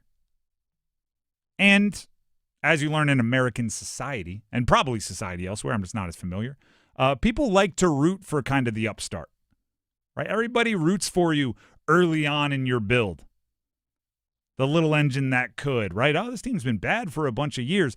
It's really fun to kind of, adopt them as your second favorite team, right? Your favorite team is your favorite team. You've had the jersey since you were 6, and right, you named your firstborn's middle name Lambeau, so you're a Packer fan. I got you. But it's nice to go but if it's not the Packers, the Panthers, it's kind of cool, right? They've been building. That Dave Canales seems to be a nice guy. Bryce Young, remember everybody wrote him off? It's just that. Maybe it's that. Maybe it's that. Because, I swear NFL fans are, and it's not exclusive to Panther fans, although it's definitely true about Panther fans, they just swing from one end of the spectrum to the other, I should say. My job title on my LinkedIn is on-air talent or host. I don't know exactly what it says, sports radio host, something like that. It should say my job title is constantly dragging fans back to the middle. Because when things are going bad, Panther fans and everybody else are just, this is the worst team in the history of the world. There's nothing good. Oh, why would you? There's no reason. We should start Andy Dalton the rest of the way because there's absolutely no chance at Bryce Young being rehabilitated. It's over. Move on. Get ready to draft the next one. Bryce Young comes in, plays for 8 games, does pretty well. Bryce Young is a Hall of Famer. This is going to be a top 10 offense. Did you see the weapons? He's nothing but straight up from here. Well, guess what? When Andy Dalton took over pre-car crash, I was sitting here saying there's no reason for a 30-something-year-old quarterback to be starting. Put in Bryce Young. Even if there's a 10% chance he figures it out, it's better to give that 10% chance than to be a modicum of better, just a tiny bit better with Andy Dalton. And now, with people saying things like, these execs are saying they're going to be a top 10 offensive playoff team, I'm sitting here going, let's settle for top 18 offense, right? Let's hope to be somewhere near the middle of the pack and not mathematically eliminated from the postseason going into the final month. Like, I'm just constantly dragging fans and I guess media members back to the middle on the Panthers. I heard it from Tom Hanks the first time. I don't know if he came up with it, but somebody asked him, some interview, hey, Tom, if you could go back and find 20-year-old Tom Hanks before you were going on this journey, what would you tell him? And his thing was basically some version of, it's never as bad as it seems, it's never as good as it seems. Right? When you're on the top and you think every movie's going to be a hit forever and ever, you're not that good. You don't know what you're doing that well. And when you make a flop and everybody's telling you you're never going to work again or whatever, it's not that bad either. You know more than that. It's never as bad as it seems. It's never as good as it seems. I don't know if that's ever been more true than in the NFL. Unless you're like a Chiefs fan of the last 10 years, then yeah, it probably is as good as it seems. Although maybe not, because it probably feels like you're the best team in the history of the world, and, well, you're not there yet. There's a few mountains left to climb. The Drive with Tim Donnelly, 99.9 The Fan. But say thank you. I guess that might be the deal there. If everybody's going to compliment you, say thank you. I don't know if they mean it and believe it, but, be polite. The Drive with Tim Donnelly, 99.9 The Fan. Dennis has one last chance. I didn't think you were going to get this chance. You thought you were going to avoid me this whole month, huh? Hey, I've been sitting in this chair the whole time. You've been the one running around. We have one last ladder challenge before the end of the month where Dennis and I will be here, so it's his last chance to catch me. We'll see if he does. Stick around. Move your sports day forward. In the often forgettable churn of sports news, it's a good thing Will Wade is stoking the rivalry fire between State and Carolina. In this fresh age of player transfers and payments, the only way to provide spark these days has to be through the coaches. The one-and-done kids can't hint at rivalry. Wade's delivering in an area for me way ahead of schedule. Get set up. Join Next Up with Paul Ihander. Mornings at 9 on 99.9 The Fan, the Triangle Sports Leader. Welcome to Take 5 Oil Change. Hey, how long will this take? Just 10 minutes. 10 minutes? Get out. That's super fast. Super fast like an F1 pit stop. Sir. Huh? We're all done. I even topped off your fluid and checked your tires. But I was so close to the finish line. Get in and out fast with Take 5, the stay-in-your-car 10-minute oil change. And check out F1 the movie starring Brad Pitt only in theaters June 27th. Rated PG-13. This summer, the world's game comes to Charlotte. Bank of America Stadium will host epic round of 16 matchups on Saturday, June 28th, and Monday, June 30th. Teams will be revealed soon, but one thing's clear. You won't want to miss this. Be there when it happens. Grab your tickets now at FIFA.com/tickets. Bank of America Stadium. The world is watching. Pack your summer with wonder and wild fun at Busch Gardens. Explore 9 European villages, race across 29,000 feet of coaster track, become the beast, and race above Bavaria on the all-new Big Bad Wolf, The Wolf's Revenge. Now open. Make summer wonder-filled with high-energy shows, concerts, and fireworks every Saturday during Summer of Wonder from June 27th through July 31st at Busch Gardens, Williamsburg, the world's most beautiful theme park. Save up to 50% on tickets, fun cards, and memberships during our 4th of July sale. Hurry, Offer ends soon. Restrictions apply. Breaking news coming in from Bet365, and it's no surprise. Same game parlay from Bet365 just keeps getting better. Well, it's even easier to make a bet. Choose from the most popular markets like hits, run line, totals, and home runs. So many to choose from. Download the app, start building your bet, and see why it's never ordinary at Bet365. Gambling problem? Call 1-877-718-5543 or visit morethanagame.nc.gov. 21 plus only. Must be physically located in North Carolina. TNCs apply. Progressive knows there are some surprisingly expensive things in life, like fences. A house with a big yard and a white picket fence was always the dream. But then you saw the price to install a fence and you're wondering if the color is driving the price up. Nobody ever dreams of a beige or a gray picket fence, right? So maybe those fences are cheaper. But no, they're not. Then you remember that switching your home and auto to Progressive could save you hundreds and make all your dreams of a fence come true. Progressive Casualty Insurance Company, affiliates, and other insurers. Not available in all states.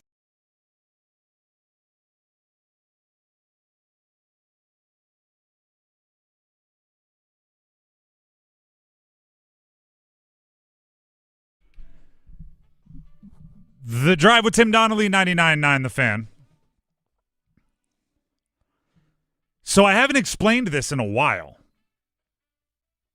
but Dennis and I do compete on a monthly basis in something we call the Ladder Challenge.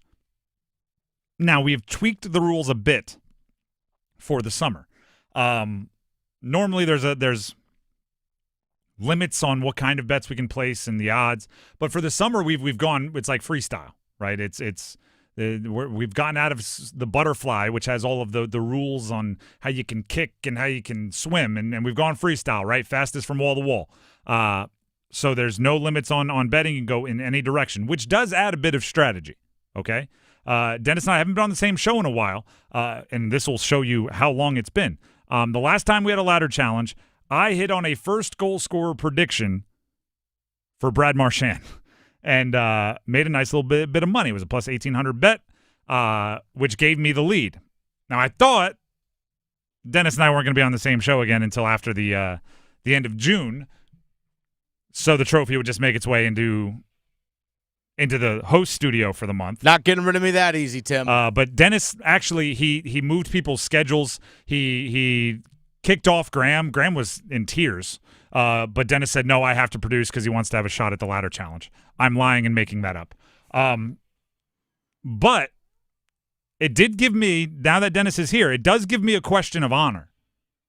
Because I am sitting with $190. Dennis has... I have $121.79. So... I'm sorry, 19 cents. And we have to make these bets before either of us know what the other does.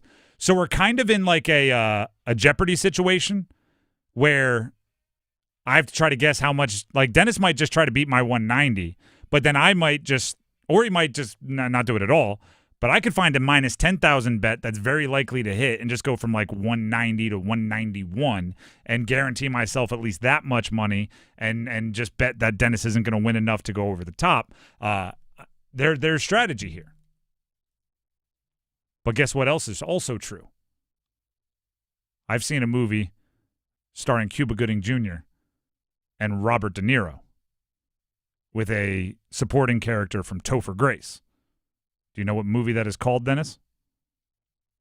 Wait, say that again? Robert De Niro, Topher Grace, and Cuba Gooding Jr. is the star. Robert De Niro would be the probably co-star. Oh. And Topher Grace is a supporting character.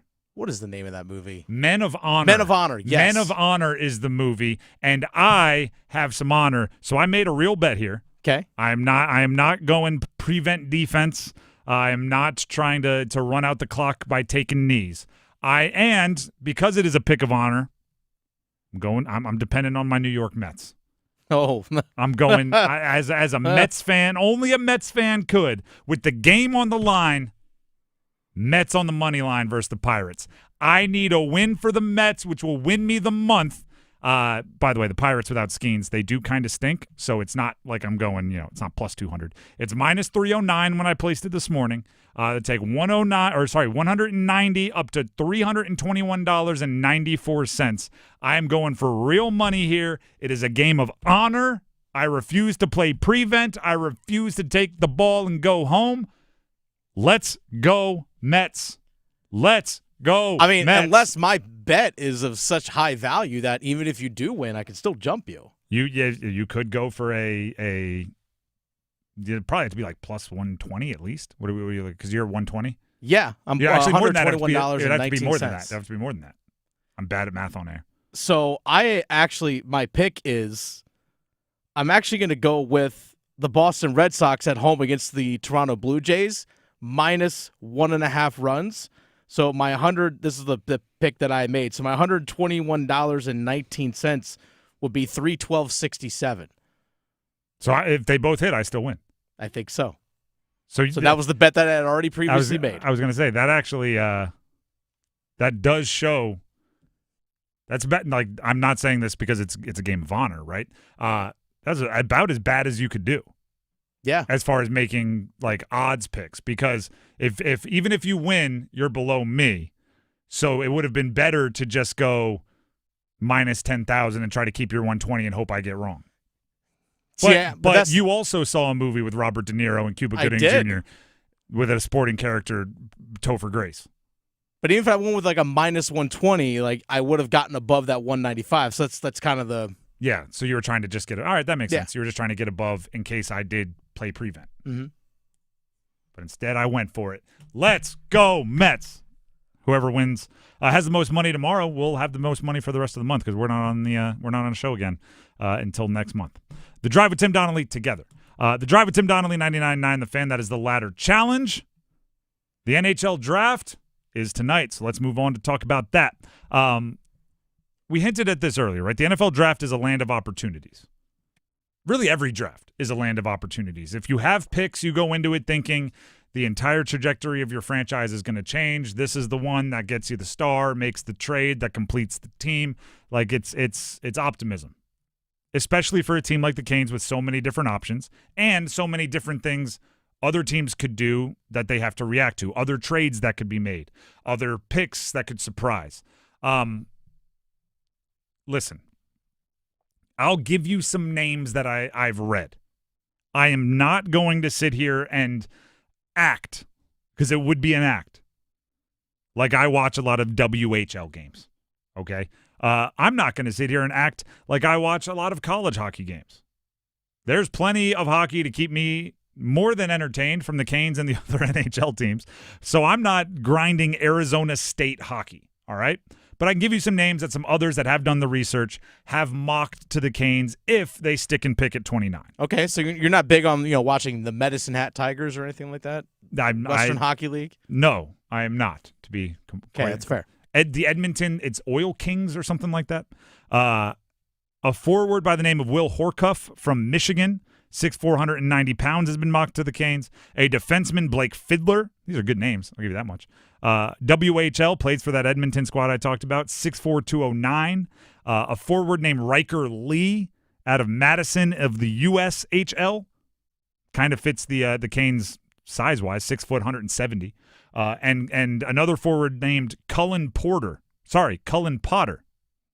Maybe he's Harry's brother. Cullen Potter, Arizona State prospect, 5'10", 172 pounds. That's right in line with, like, the Jarvises, the Jackson Blakes, the lighter forwards that might fall to 29th because other teams are scared away by the size. If we're just going off of history for the Canes, where it's, the best indicator of future actions or past actions, I would say there are two very likely scenarios for the Canes. One, they aren't going to make the 29th pick. They will trade back, pick up a second-rounder plus, probably a near the top of the second round pick, and find a way to get value out of that and additional picks. They do it often.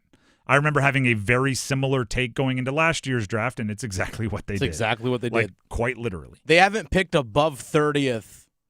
I saw this from Corey Laviolette, North State Journal. They haven't picked above 30th since they drafted Seth Jarvis.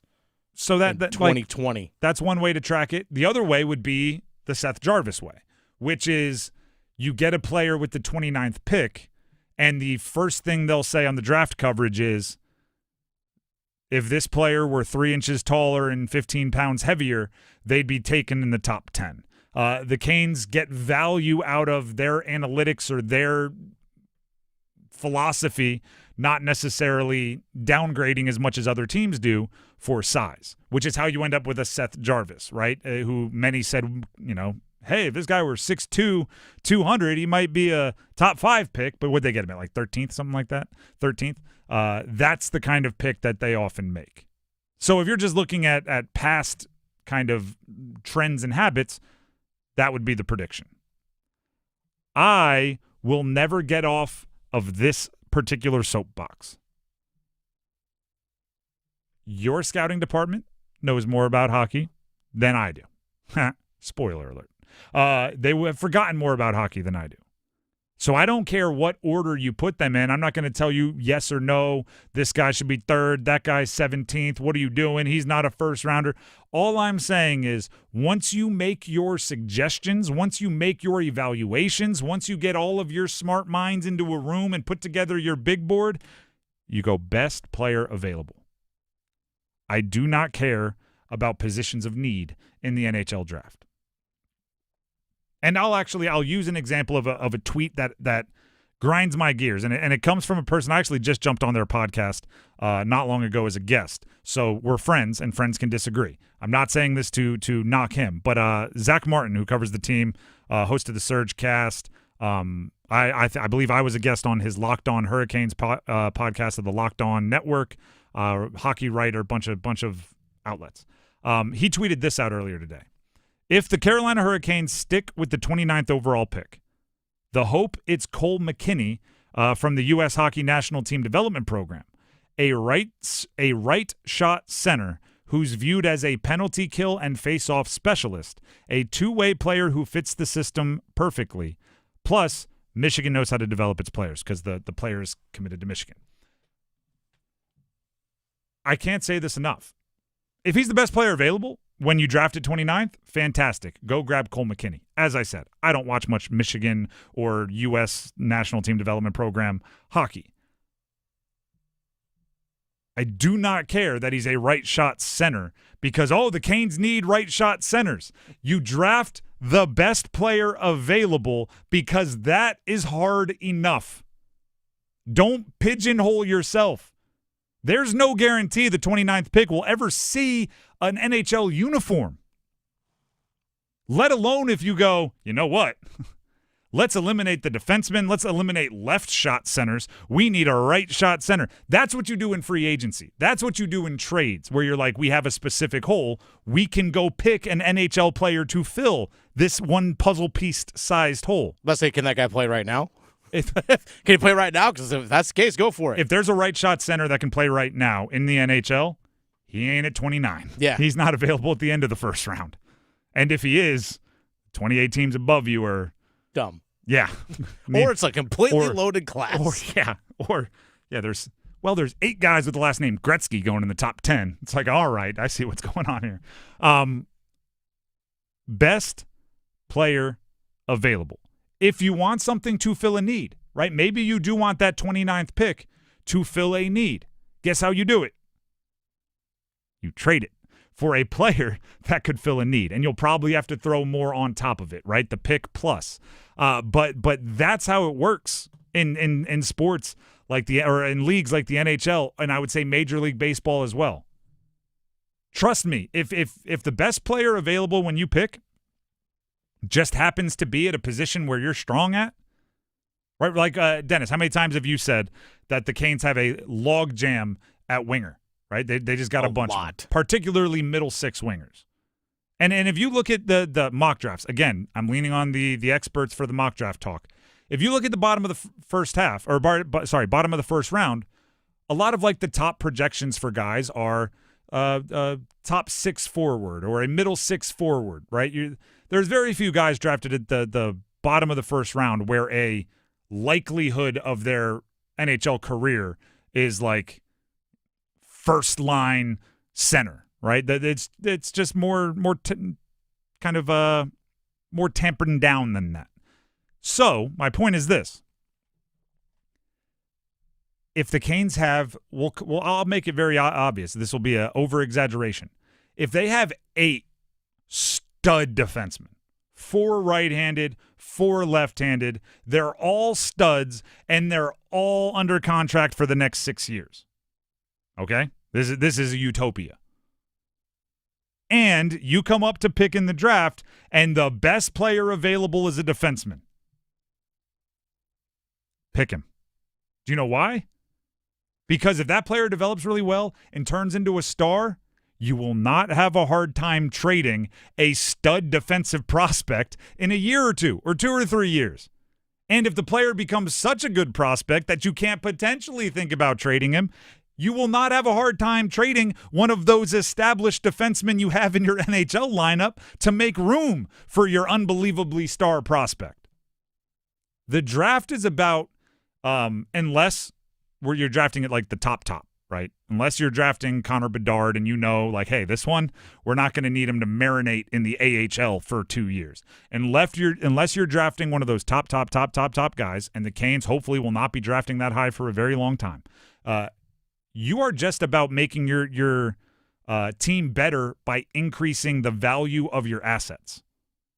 You're just about, I'm drafting a player at 29 that I hope will be worth more than the 29th pick at this time next year.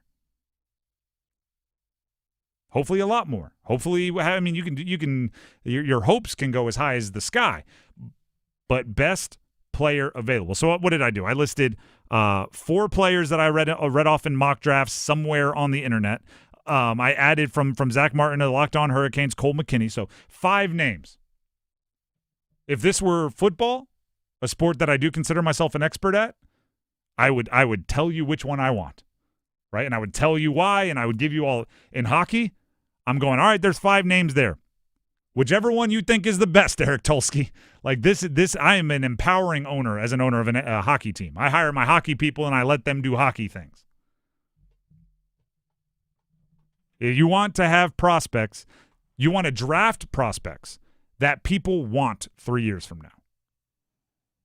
Your window will still be open, by the way, right? Like the way the Canes are set up, 3 years from now, it's not like, hey, we need with these picks, they won't help us 3 years from now. We're going to be rebuilding then. No, if you draft a player now, they do a season in the say NCAA. They play college hockey for a year, then they sign their entry level. They do a year in the AHL, and now they're on the all prospect team, which, by the way, is the exact timeline of Bradley Nadeau.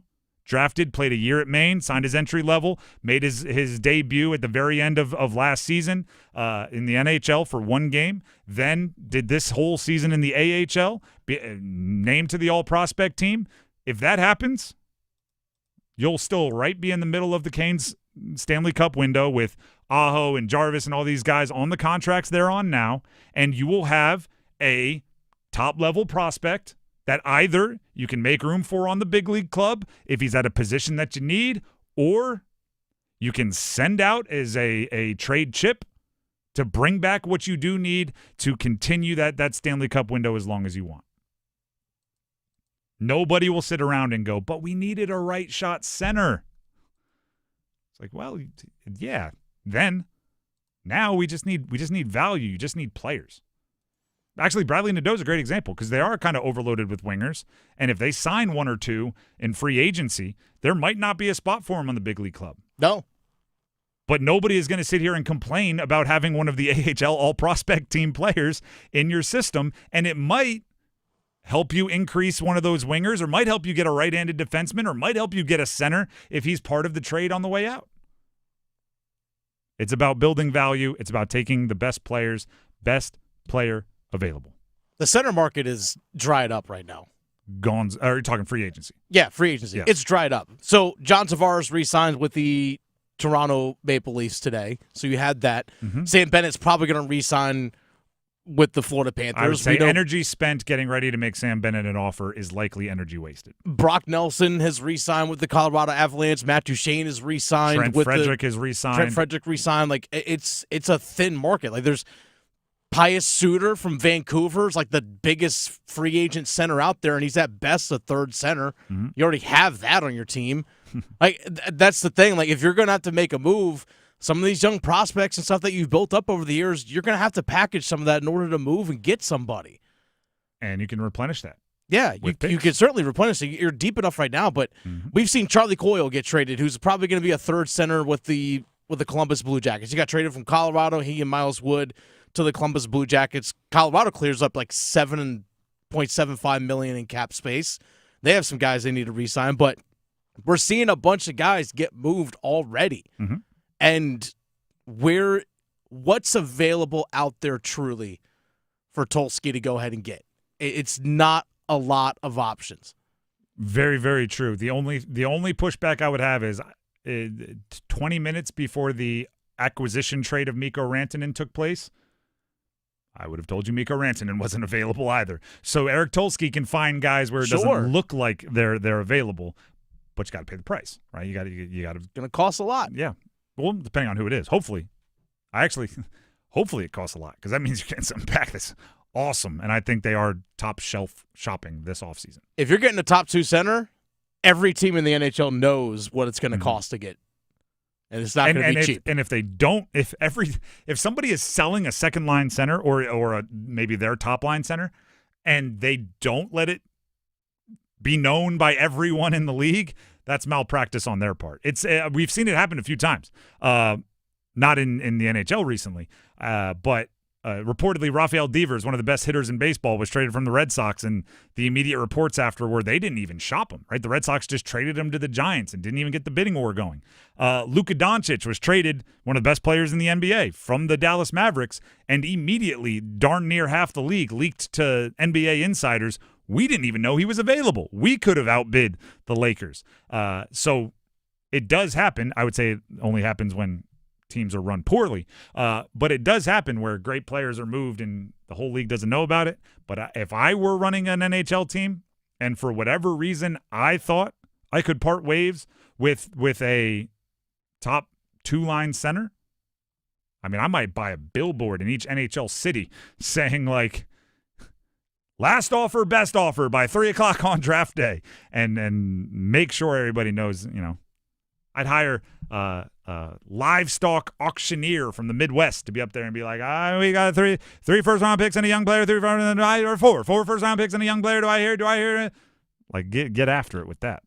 The Drive with Tim Donnelly, 99.9 The Fan. I do want to take time to acknowledge this just because it is something that is pretty darn special and doesn't happen often. The second round of the NBA draft was yesterday. The Charlotte Hornets drafted Sion James with the 33rd pick. Few observations of that, but Tyrese Proctor, also of Duke, drafted by Cleveland with the 49th pick. Duke had their entire starting lineup drafted. 3 of them in the top 10, all of them in the top 50. That's pretty darn cool. It's only happened, I think I saw like 18 or 19 times in the history of college basketball and the NBA draft, where you had 5 players from the same team drafted 4 times. It's happened with 6. Most recent of the 6 being I think it was, I'm not going to go off the top of my head. Happened 4 times. UNC was one of those. I know that. All 5 starters drafted. And to see how they were all kind of acquired differently, if that makes any sense, with Cooper Flagg being a reclassification up and then being the number 1 overall pick after what should have been his high school senior year. He did part of his pre-draft workouts in Maine. There's an article on The Ringer about it, I believe. And the reason why he wanted to do it up in Maine is because it's where he's from. But, hey, working out for the draft probably could have got a better pickup run in L.A. or somewhere else. No, he wanted to watch his class that he was a part of graduate high school. So he went to their graduation a week and a half before the NBA draft in Maine because, those were the guys he went to elementary school with. Those were the group he hung out in middle school. And then he reclassified up, graduated a year early, went to Duke, became the number 1 overall pick. Con Knippel, kind of the most routine Duke basketball recruitment story, meaning starter, high school, top prospect, top 20 guy, 5-star guy, goes to Duke, on time, plays well, 4th pick, right?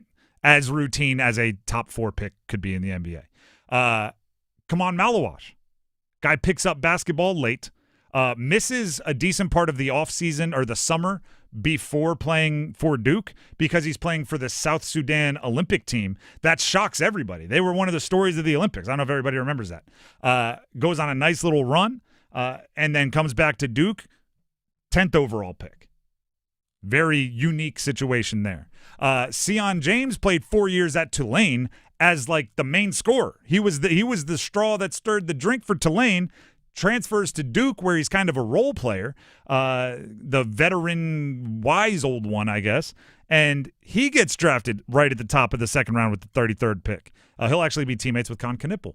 And then Tyrese Proctor is the guy who reclassified up, right, because he showed up at Duke in what should have been his senior year, similar to Cooper Flagg, only after his freshman year, in which there were some mock drafts saying he'd be a top 20 pick, he decides, no, I have unfinished business. I want to continue to develop. Comes back to Duke, struggles his sophomore year. Now all of a sudden they don't know if he's going to get drafted. Comes back for his junior year, has an awesome run through the ACC tournament, early part of the NCAA tournament, where he's making 6 threes a game for, 3 straight? He went 7, 6, 6, something like that. And he gets drafted with the 49th pick, going to Cleveland with some reports out there, some promises for opportunity and maybe a little bit more money than a 49th pick would normally get. And that's 5 very different paths from Duke to drafted. That's something Duke should brag about. Right? That's something Duke should brag about. I'm not saying they should really brag about the Cooper Flagg stuff. I'm not sure if Cooper Flagg could have played anywhere, and he probably would have been, I don't know, he played in, for some reason he wanted to play in the Patriot League, and he fell to the 3rd overall pick. Like, I don't think his prospect was going to fall at all. But the other guys, like, there was some work to be done, and they built a prospect profile and ended up with very successful finishes. Oh, if I'm them, I'd still brag about it because, hey, look, we had another number 1 overall pick. 6 of them, which is the yeah. And we just had Paul Banchero a couple years ago. Now we have Cooper Flagg. Hey, look at us. If you want to get drafted, this is the school to come to. I mean, that says it right there. 5 of them. So, hey, we had 5 guys get drafted today. Our rival up the road only had 1. Do you know what else is kind of crazy? And I actually don't know if any of his high school teammates were drafted in the second round. But 4 – so essentially – no, sorry, 3. So not all of them yet because Robert Wright is still in college playing for BYU. In the draft, there's only 59 picks this year because 1 was forfeited. 59 picks. There were 4 of Cooper Flagg's teammates in college and 3 of Cooper Flagg's teammates in high school. 7 of 59 played with Cooper Flagg in the last 2 years. Do you think at any point in time GMs went, like, because the Charlotte Hornets, they took 2 of them. 3 of them. Actually, sorry, they took players with the 4th overall pick, Con Knipple. The 29th pick is Liam McNeely, who played with Cooper Flagg at Montverde. And then the 33rd pick, that's high school, and the 33rd pick was Sion James. So their first 3 picks all had played with Cooper Flagg either in high school or college in the last 2 years. Do you think at any point in time they went, maybe everybody looks like they're good enough that we should draft them because Cooper Flagg is making them look good? Do you think at any point in time they're like, we should have Cooper Flagg scrimmage with some bad basketball players just to see if he'll make them look like we're going to end up drafting him? Because everybody that we have ranked highly on our board looked that way when they played with Cooper Flagg. Maybe he's that good. In which case the Dallas Mavericks are going, yes, he is. Just wait till you see what he does to Anthony Davis. You thought he was good with LeBron. The Drive with Tim Donnelly, 99.9 The Fan.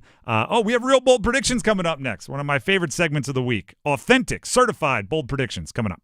Canes fans, your team will be turned upside down. I said upside down, you're turning me. You're giving love instinctively. Round and round, you're turning me. Listen all week for our coverage of the Canes free agent frenzy.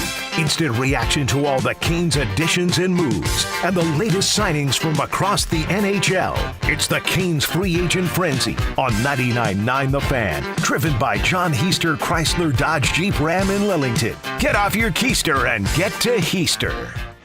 Hey friends, Paul Eihander from 99.9 The Fan for Clayton Homes. And as you know, here in North Carolina, summers heat up, and so are those deals at the Clayton Homes Sign and Save event.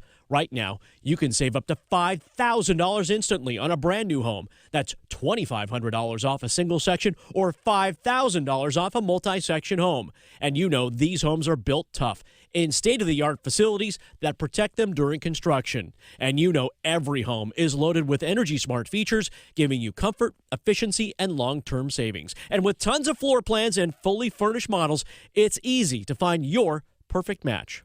Visit your local Clayton Homes or Oakwood Homes or check out limited time offers now at manufacturedhomeoffers.com. But don't wait. The Clayton Homes Sign and Save event ends August 31st.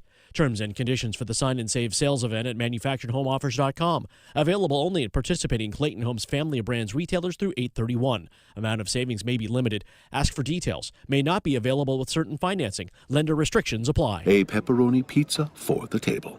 May I suggest trying it with our Pepsi Zero Sugar? It has just the right amount of sweetness to complement all that cheesy, saucy goodness. Simply divine.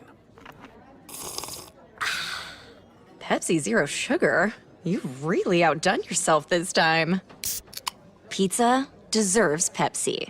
Handy Hugo's has a refreshing deal. 2 1-liter Pepsis for just $3. Quench your thirst at Handy Hugo's today. Find what you love, love what you find. A Total Wine and More. There's so much waiting for you. All kinds of beers and thousands of wines. Guides in the know and prices so low. It just might blow your mind.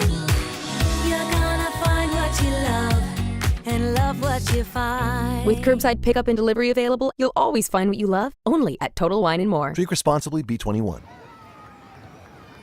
Bank of America is the nation's leading business lender, and we're ready to help with your next goal here in the Triangle. That's why we have over 3,700 local business specialists across the country. Because with the right team, your business and community prosper. What would you like the power to do? Learn more at bankofamerica.com/local business.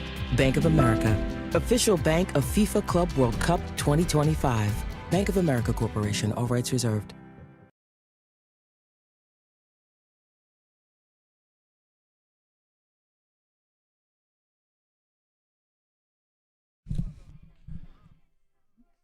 The Drive with Tim Donnelly, 99.9 The Fan. I did promise everybody at the beginning of the show that if we hear anything in the NHL world of substance involving the Canes or any of the big dominoes in the trade or free agency market, we would pass it along. Dennis, have we heard anything?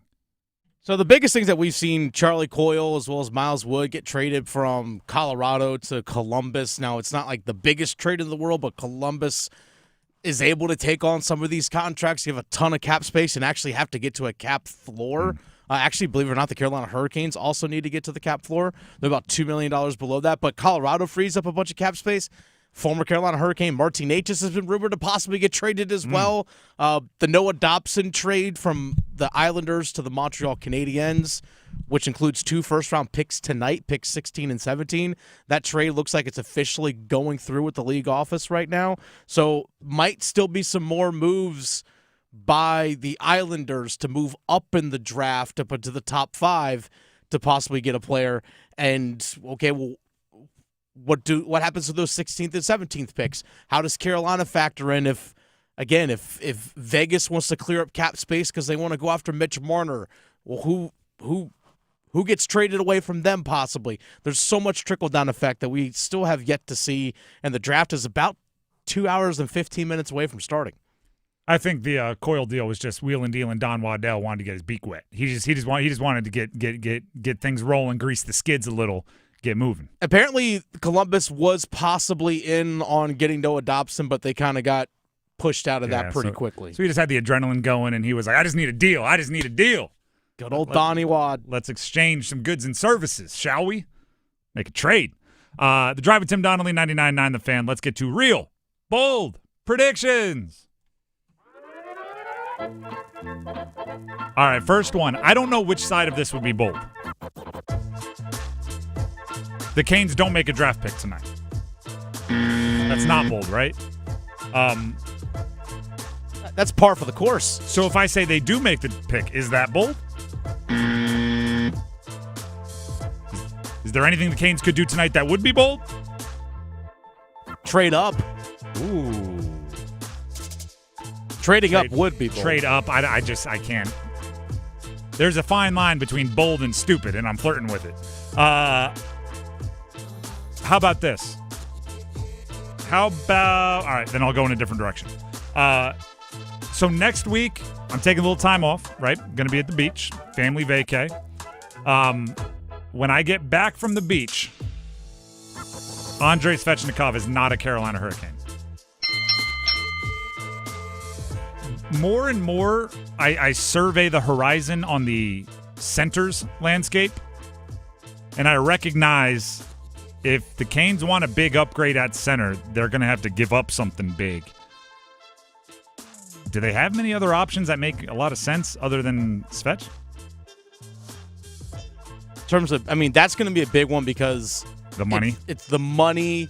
It's not a whole lot because he's under $8 million, and the term that's still left because it's 4 years or so left on that deal. And I don't know if his value will ever be higher because he's coming off a 8 or 9 goal postseason. Yeah, this might be the time to do it. And plus, he's still 25 years old. It's one of those things that like you say out loud and then go, but if it doesn't happen, let's pretend like I never talked about it.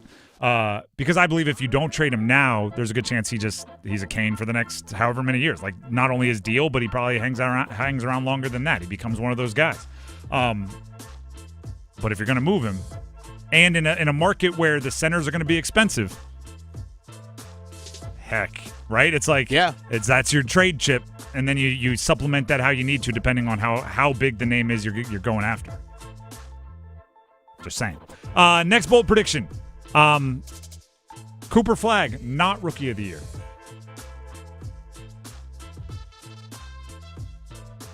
Really? I need to know who is. See, I was okay. I'll give you like 3 names of maybes. Okay. We'll go Con Knipple. We'll go Ace Bailey. I'm just gonna go. You said Con Knipple, Rookie. I was giving of the you 3 names. I just think other guys on worse teams that don't have as many veterans, their usage rate is going to be higher, and also I think this frustrated Duke fans a bit. Cooper Flagg proved pretty aggressively if the right play is pass or if the right play is hang back, he will, right? And Dallas, I know they gave up Luka for like a ham sandwich. They have some dudes. They've got some guys, especially if and or when Kyrie Irving comes back.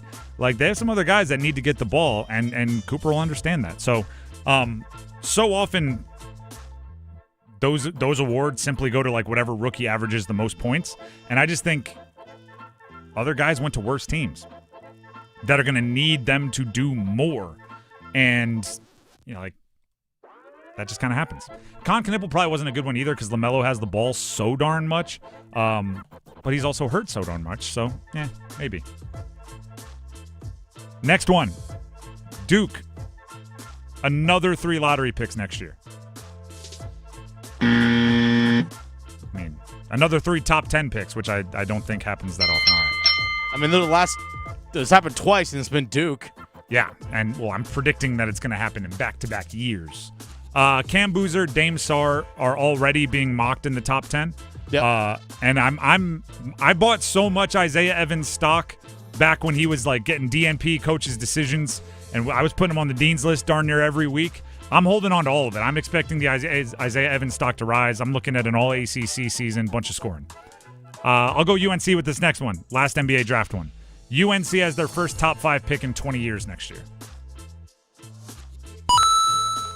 There are quite a few streaks UNC wants to see end. Haven't had a top 5 pick in 20 years. Haven't had an all-star since Vince Carter in 2007. Caleb Wilson is mocked 8th to ESPN right now. I'm hoping he's one of those guys that can upend some trends and really kind of put UNC on his back a little bit. So Caleb Wilson, I'm putting in 4th or 5th. I have 2 from about the Carolina Panthers yesterday. So our question of the day leading into the end of the show that we do for every day going into training camp was who will be the breakout stars or the breakout players, I think was the way it was phrased, for the Carolina Panthers. I gave 1 offense, 1 defense. And just in the moment, I felt like I threw some statistics out there that I think would consider breakouts. So let's see if they're bold predictions from yesterday. I just want to put them through our bell and buzzer system. The defensive breakout, I believe, was going to be Princely Umanmielen. I threw 7 or 7.5 sacks. I'll go 7. Is that bold? All right. I talked about it yesterday, but obviously it was later in the show. So if you didn't catch it, I'll give you the cliff notes. I think other guys, maybe less heralded, or Nick Scorton, might be better football players, like if you looked at their grading from the coaches. But I think Princely Umanmielen's role is narrow. Like passing downs, two-point stance, right? Standing up, speed, get after the quarterback. And I think he will thrive in a very narrow role. So while other guys may have more impact on the game officially, I think he could walk away with like 7 or 7.5 on a fever dream 8.5 sacks next year. And he'll be very popular because rookies that do that draw a lot of attention. Third-round rookie, by the way. And then my breakout on offense, Dennis, you'll appreciate this. I wasn't wrong looking for the breakout last year. I was early. Jatavian Sanders. And the numbers I put on it, 50 catches. I said 600 or 650 yards, so I'll go 625. 50 catches, 625 yards, 4 touchdowns. Is that stat line bold for Jatavian Sanders? All right, hit me one more time with it. 50 catches. Okay. He had like 32 last year, I think. Something. 650 yards. 625, sorry. I said 625. He was like 350 last year. So a little bit more yards per catch. Actually, a lot of it. And 4 touchdowns. He had 1 last year. Is that bold? I think that sounds right. I don't know if that's bold, though. All right, let's see how far I'd have to go to get bold. 60 catches, 700 yards, 5 touchdowns. Okay. All right. That's a lot of targets going his way. Oh, yeah. But he's probably going to be the number 1 tight end this season. In his role, I agree. Yeah. I don't see him blocking much this year. He dropped 10 pounds. I've never once heard somebody like, I need to anchor down on backside zone more, so Yeah. I've dropped 12 pounds. This guy wants to get out there and run routes. Which by the way, that's a role that needed to be filled as well. I'm sure he didn't show up at camp, 10, 12 pounds lighter, and the coaches said, whoa! I'm sure everybody was aware. So there you go. That's Real Bold Predictions on a Friday here on The Drive with Tim Donnelly on 99.9 The Fan. We have the starting 5 coming up next. Obviously, a lot of draft talk, both NBA and NHL, and some more audio from Will Wade. Don't go anywhere. It's Men's Health Month, and Wake Med wants to remind you to exercise. Be physically active for at least 3 hours per week. That's about 30 minutes of exercise per day. And exercise doesn't have to be boring. Walking the dog, playing basketball, riding your bike, or even an impromptu dance party count as physical activity. Oh, and don't forget to include stretching and strength training. Get up, get moving, and while you're at it, schedule a WakeMed primary care appointment at wakemed.org to get started on your journey to a happier and healthier version of you. Did you catch Luisito's header? Yeah, I just recorded it on my new Samsung A36 5G phone I got for free at Total Wireless. Oh, I'm actually live streaming the whole match with my new Samsung Tab A9 that I also got free at Total Wireless. I got that tablet too. And I got that phone too. We both got both. Switch to Total Wireless and get both the Samsung A36 5G and the Samsung Tab A9 for free. For a limited time while supplies last, valid in store. Requires new phone activation on the Total 5G Unlimited plan or higher external port and ID verification and new activation on the Total 5G Unlimited 6-month tablet plan. Restrictions apply. Do your summer plans include travel? Make sure your prep includes more than just flights and hotels. Stay up to date with COVID-19 vaccination, especially if you're 65 or older or have certain health conditions.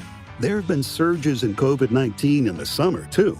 It's important to help protect yourself no matter your destination. So check eligibility and schedule in minutes at vaxassist.com. That's VAXassist.com. Brought to you by Pfizer. It's bow time. Yep, it's eating time again. Now you could unload groceries, chop, dice, mince, preheat, heat, slap around the smoke detector, and then celebrate with a big old pile of dishes. But if you're tired of cooking, or tired of sorta cooking, it's time to feed the whole family with Bojangles Fried Chicken Family Meal. With Bojangles' famous chicken, fixins, biscuits, and tea, you can forget the cookbook and spend some well-earned quality time with a delicious dinner from Bojangles. It's bow time. There's no time like bow time. Time to stop whatever you're doing for some of that bodacious Bojangles flavor. Satisfy your craving for flavor and your passion for boneless chicken with Bojangles 4-piece Supremes dinner. 4 perfectly seasoned Cajun-fried whole breast tenderloin fillets, choice of fixin', a made-from-scratch buttermilk biscuit, and Bojangles' legendary iced tea. When you're hungry for flavor and value, it's bow time. This summer, the world's game comes to Charlotte.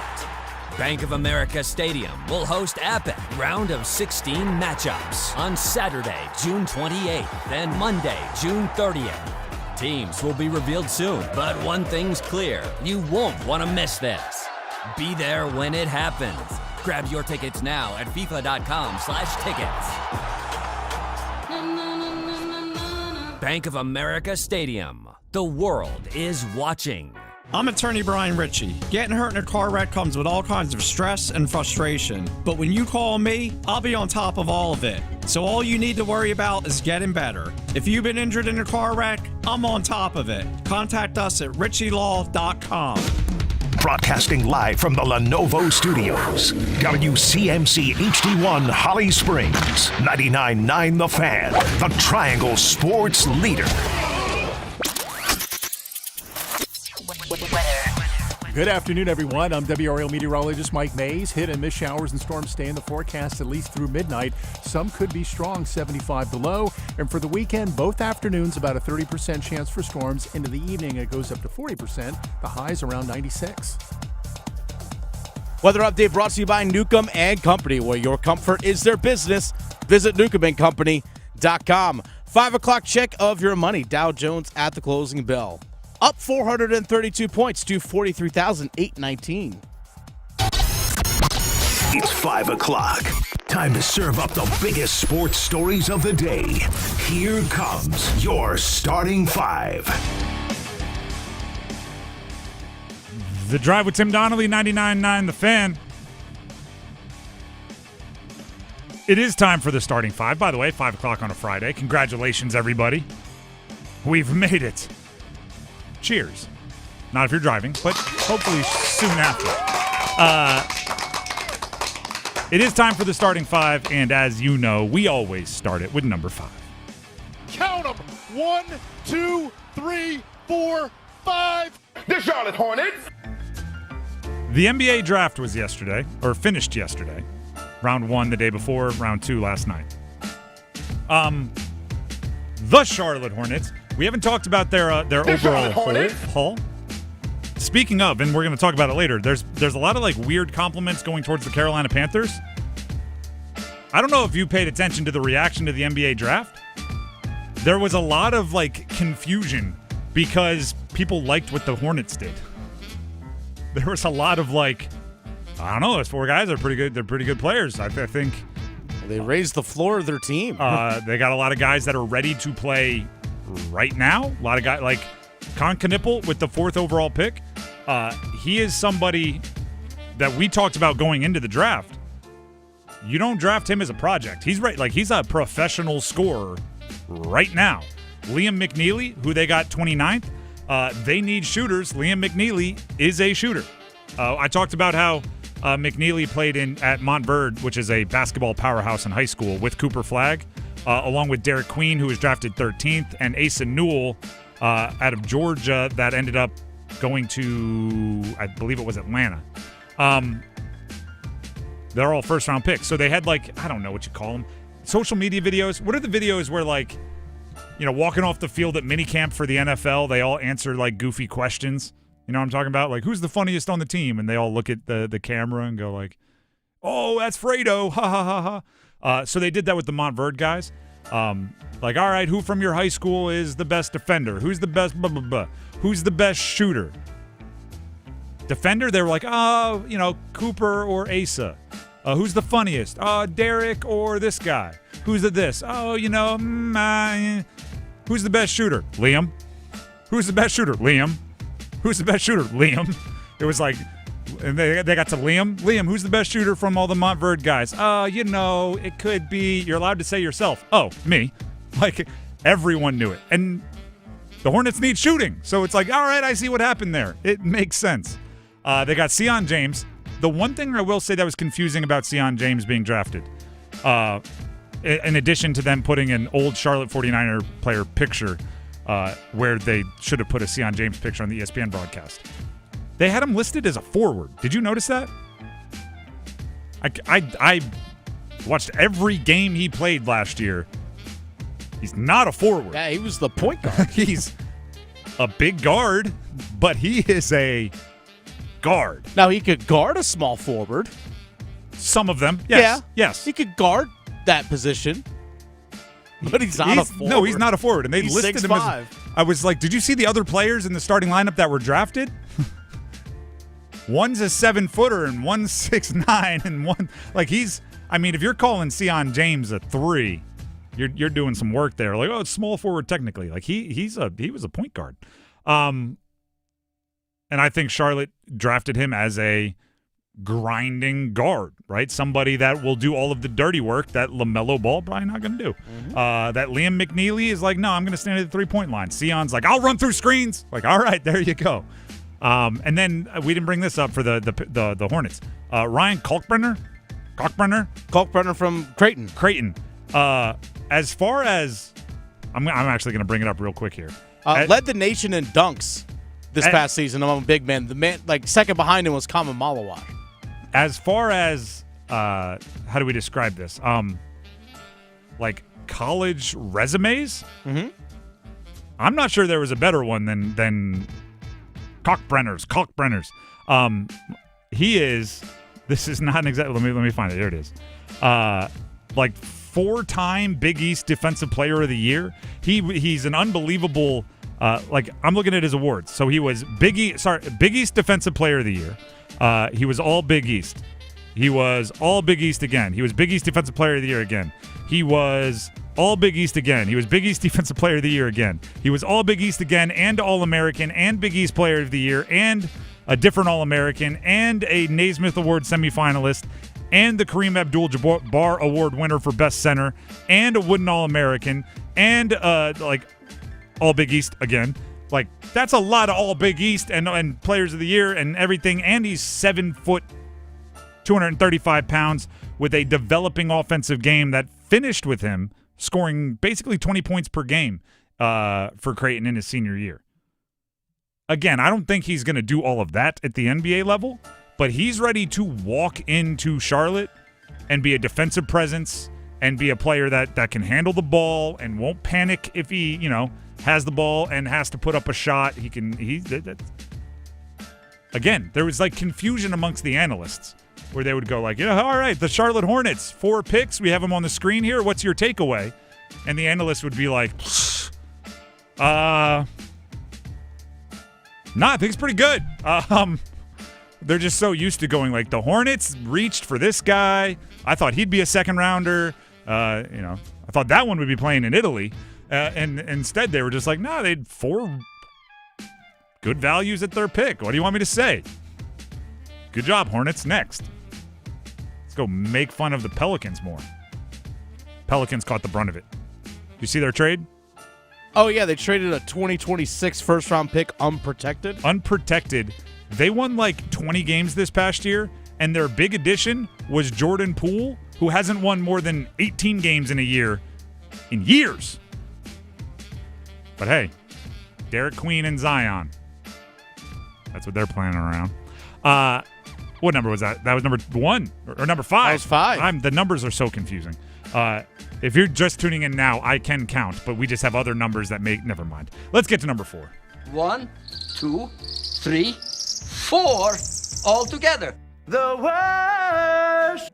You just saw me in real time learn that you shouldn't say numbers are confusing in radio without context, because if someone wasn't listening earlier, they're going to go, wow, can't count to 5, can you?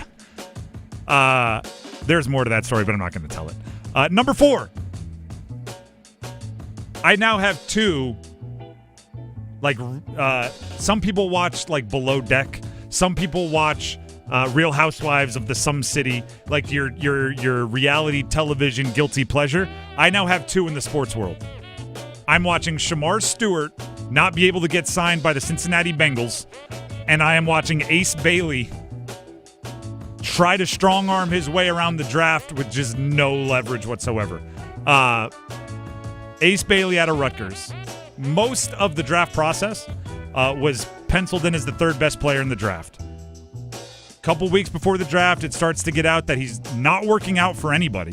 He refused to work out with the Philadelphia 76ers, who were drafting third, because they wouldn't give him a guarantee that they will draft him third before the workout.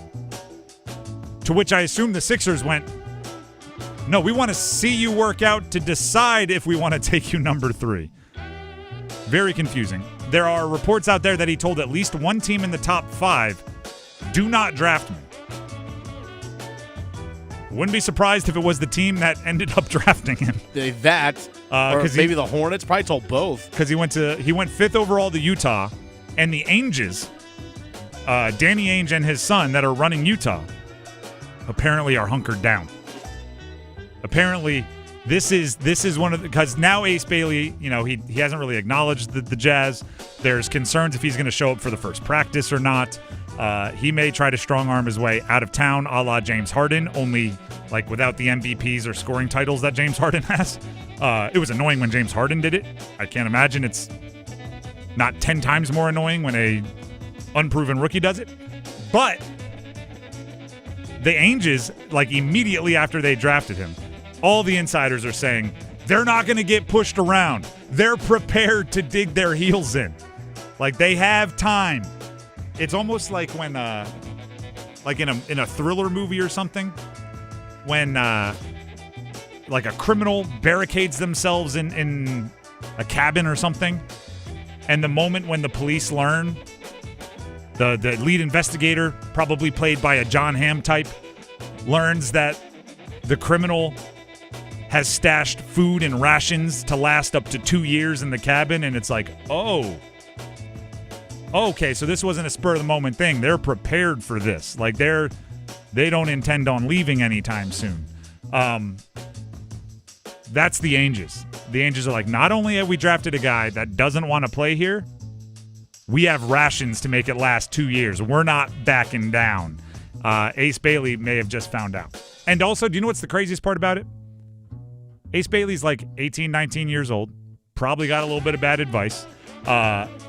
When they panned through all of the players drafted, they had them all get up on stage and did like a camera close-up on all of them. He did like a little hand wave, like just threw his hand up and waved at the camera. And in that moment, I went, oh gosh, he looked 15 years old. Like he looked like a kid who was like awkward on stage at the spelling bee. And I went, okay, he's making some bad decisions here. Hopefully he learns and matures over his late teens and early 20 years like many of us did. Not to excuse it, right? He's an adult. Bad decisions are bad decisions. But yikes. For more details, Brian Windhorst, ESPN NBA insider, on the Ace Bailey situation. I do not. I do not think any team in this situation would give in. They have the ultimate position, and I do not see Danny Ainge giving in. And here's the bottom line. The Utah Jazz play in Salt Lake City, and I say this as somebody who lives in the middle of the country. They cannot worry about whether a player wants to be in Salt Lake City or whether he loves to fit on their roster. They have to draft and develop the most talented players they can. That is why they took him, despite him not working out, and they will absolutely not budge on this. And eventually Ace Bailey is going to be a Utah Jazz. We'll just see how long it takes for him and his representation to figure that out.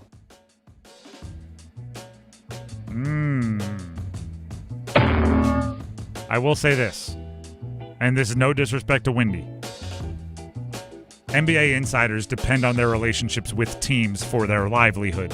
So if he's going to carry a little water with an opinion, it's going to be the one that defends the team. Ace Bailey, I'm telling you, the Jazz aren't backing down. You better go. Hey, so when you sign your next big contract, can you let me know first before you send it over to Shams? Remember that thing I did for the Ace Bailey stuff where I told him to just get his butt to practice? Yeah. That's number 4. Let's hit number 3. You like that? You like that? NCAA basketball is becoming more and more and more and more and more about not just basketball. It's about brand. It's why teams have player-run, team-produced podcasts now. It's about NIL, right? Every team's capped at $20.5 million or every school is capped on $20.5 million that the school can pay their athletes, but the NIL and endorsement money is still limitless if it is legit NIL and endorsement money. So you want to up the brand of your school. You want everybody talking about it. You want your players to be more famous. And I don't believe anybody gets this more than Will Wade, the new head coach at NC State. He went on with John Rothstein, CBS Sports, on a podcast yesterday. I thought it was genius. Why? Because there was no reason to be talking about NC State on NBA Draft Day. So he went out, gave a couple quotes, and now it's, all right. Did you see Duke had some guys drafted? Did you see Drake Powell went higher than a lot expected? Did you see Will Wade talk to John Rothstein? He stole some headlines. A little bit of spotlight, which, it's a war for the camera lens. We have audio for you, and I'm going to play, or Dennis will play some of it for you. Let's jump to, let's see here. Oh, how does the ACC get back? Everybody's got a question. There's a cliche in radio. In the middle of the summer, you ask, how do we fix baseball? Because baseball is losing ratings, and they're losing young fans. And, you talk about the Savannah Bananas, and then you say the pitch clock is working, and they got to make bigger stars and let their personality show. There's one going around in college basketball right now, which is how does the ACC get back to where they were, to where their reputation was better, and they were putting an 8-9, a bunch of teams into the NCAA tournament every year. Rothstein asked Will Wade that very question, and Will Wade, I think, had a very simple and reasonable answer. We've got to win.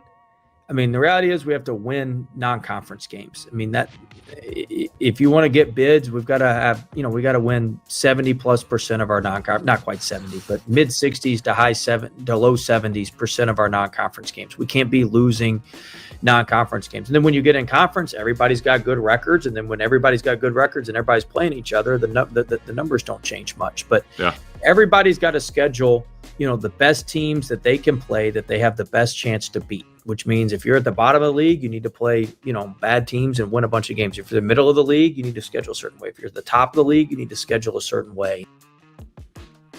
Yeah. I mean,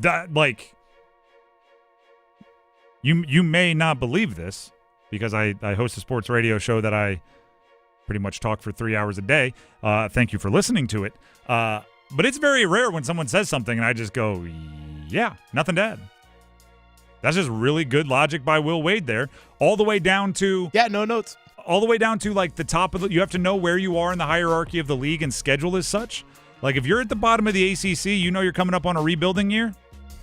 That's the year where you play a lot of SoCon teams. You know what I mean? That's the year where your non-conference schedule doesn't include trips to Kansas, Kentucky, and like you don't do that in those years. You try to make it so you go full Big 12 when you know your team's no good. He did tease that they have a big-time non-conference game in the works where they've signed their end of the deal, but they're waiting. NC State has signed their Yeah, their NC side, State signed their end of the deal, but their opponent hasn't quite signed on their end. I don't know who it's going to be, but he said it's going to be close, and he did hint it's a neutral site. He said big game, and his exact words were close to Raleigh. Close for our Raleigh fans. Yes. Like, are you going to play a big game in Charlotte, or are you going to play a big game at the Greensboro Coliseum? If it were a home game, I think he would have said that. He would have said they're coming to us. If it were a home and home, I think he wouldn't say like close to our Raleigh fans. Yeah. It could be a team regionally close, but I was trying to think of a big game that's non-conference that is like driving distance for Raleigh. I mean, unless you're counting like Columbia, South Carolina, but I don't think he would hype that up as a big game. He did say it was like a neutral game. So I'm wondering, making it neutral site, it helps your record when it comes to quad ones. They already have the Ole Miss neutral site home and home with Ole Miss, where next year Ole Miss is coming to the Greensboro Coliseum. Yeah. And then the year after, State will play, I assume, they haven't decided on the location yet, somewhere closer to Ole Miss, but it'll be a neutral, technically, like it won't be in their home arena. It'll be somewhere closer to them but still neutral. Maybe that becomes their thing because of the net ranking. They take advantage of that by saying, like, hey, we'll play you in Cameron Indoor. Yeah, right. Like, just so it's a neutral court. And by the way, that would never happen. But I'm just saying nearby in an arena that's not our home arena. Maybe. Which would be, again, a way that Will Wade would be looking at the modern college basketball and looking for little ways to win. Let's make it so you can get another 20 spots worse in net rankings, and we still get a quad one. Like, that's thinking ahead. All right, I talked too long there, so we got to move on. But you can go back and listen on our podcast to some of the audio we played earlier from that conversation. Next up, we have, I'm not going to mess up the numbers again, number 2. Just the two of us. All right, so the Carolina Panthers are somehow trendy. Suddenly, everybody's talking about them being the surprise. Rich Eisen talked about it on his program, on the Insiders, and I believe an NFL Network produced program.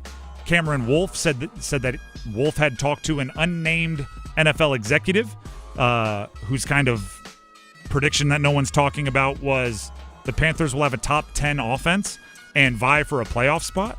The NFL tweeted about Adam Thielen yesterday, meaning that, like, the league account at NFL on Twitter. And part of me went, all right, what's going on here? Right? I don't know.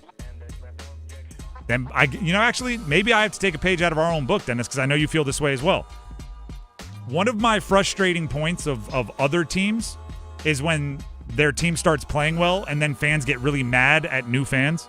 Yeah. Like if your team becomes good and then people start like one of the most frustrating things on the planet is like, let me think of who this team, or like the Commanders were last year, right? The Commanders were the trendy team that got good quickly. They just turned the corner. So if a fan was like, I love this Commanders team, some old school fan would put a picture of like Chris Cooley up and say, Chris Cooley's a tight end from 15 years ago on Washington. You'd be like, if you can't tell me who this is, you're not a real fan. And I'm going like, what do you gain by not letting people join your bandwagon? Am I being that guy by being leery of why everybody is complimenting the Panthers? Should I just be opening my arms and saying, welcome to the hopefully the Panthers make the playoffs bandwagon, everybody that was not here a week ago? Because there's a moment right now where it's becoming okay to say publicly that you think the Panthers are going to be good.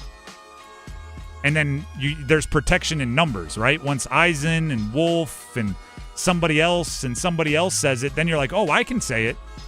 And if we're wrong, guess what? So was he, and so was he, and they saw the same thing, and that executive said it, so strength in numbers. Weird moment happening. That's number 2. Let's hit number 1. Let's do that hockey. NHL Draft Round 1 tonight. As it stands right now, the Carolina Hurricanes have the 29th pick, at least as the beginning of this segment.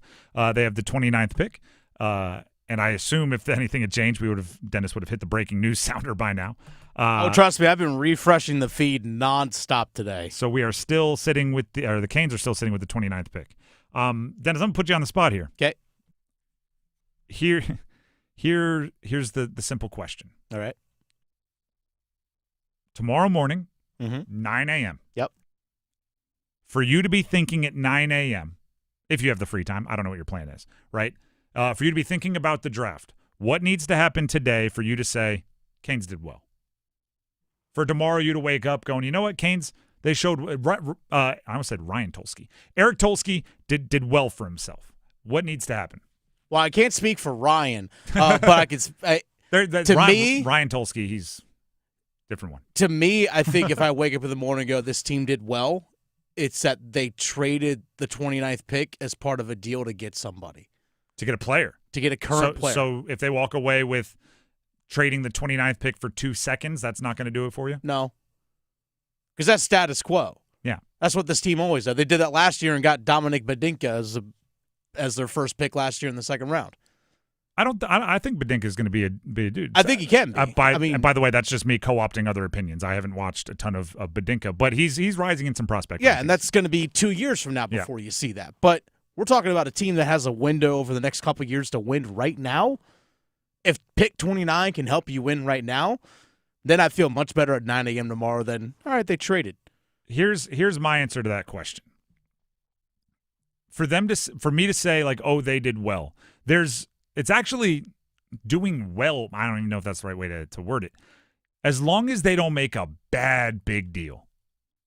Because if they just pick at 29, tomorrow they can everything's still at their disposal, right? They still have plenty of draft capital. It's not like, oh, now that they can't trade the 29th pick, I don't know how they'll put together a package big enough to bring in a star player. It's like they still have a bunch of first-round picks in upcoming drafts. They still have a bunch of prospects. They still have a lot of cap space. They still have so much there, right? I think there will be, and I'm hoping. Okay, let me divide this up. I think there will be at least one really big swing from the Carolina Hurricanes this offseason. Trade or free agency, I don't know, but I think there will be at least one, right? Whether it's Marner, a surprising trade for something like Tage Thompson, which I know you'd be excited about, a surprising trade for someone like Jason Robertson, who I would be tremendously excited about. There'll be at least one giant move, and those aren't the only three. It could be a bunch of others. I'm hoping there are at least two, okay? I would like to have a high-scoring winger and a second-line center as two big swings. The only way I'm upset at the Carolina Hurricanes tomorrow at 9 a.m. is if that is no longer possible. If they make a big move to get one of them, to get a second-line center or a high-scoring winger, and it's one that we look at the trade and it makes sense and it's not a horrendous deal, then I think it's like, all right, you're on path. If they make a bad deal, and by bad I mean most people see three needs for the Carolina Hurricanes roster.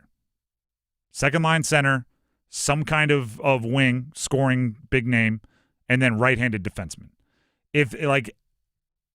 I'm just going to pick a name here, no reason for it, but just as an example. If they walk away with Evan Bouchard or something like that, I will be bummed because I know that that's a lot of the capital going to the right-hand defenseman, and that's not where I want it spent.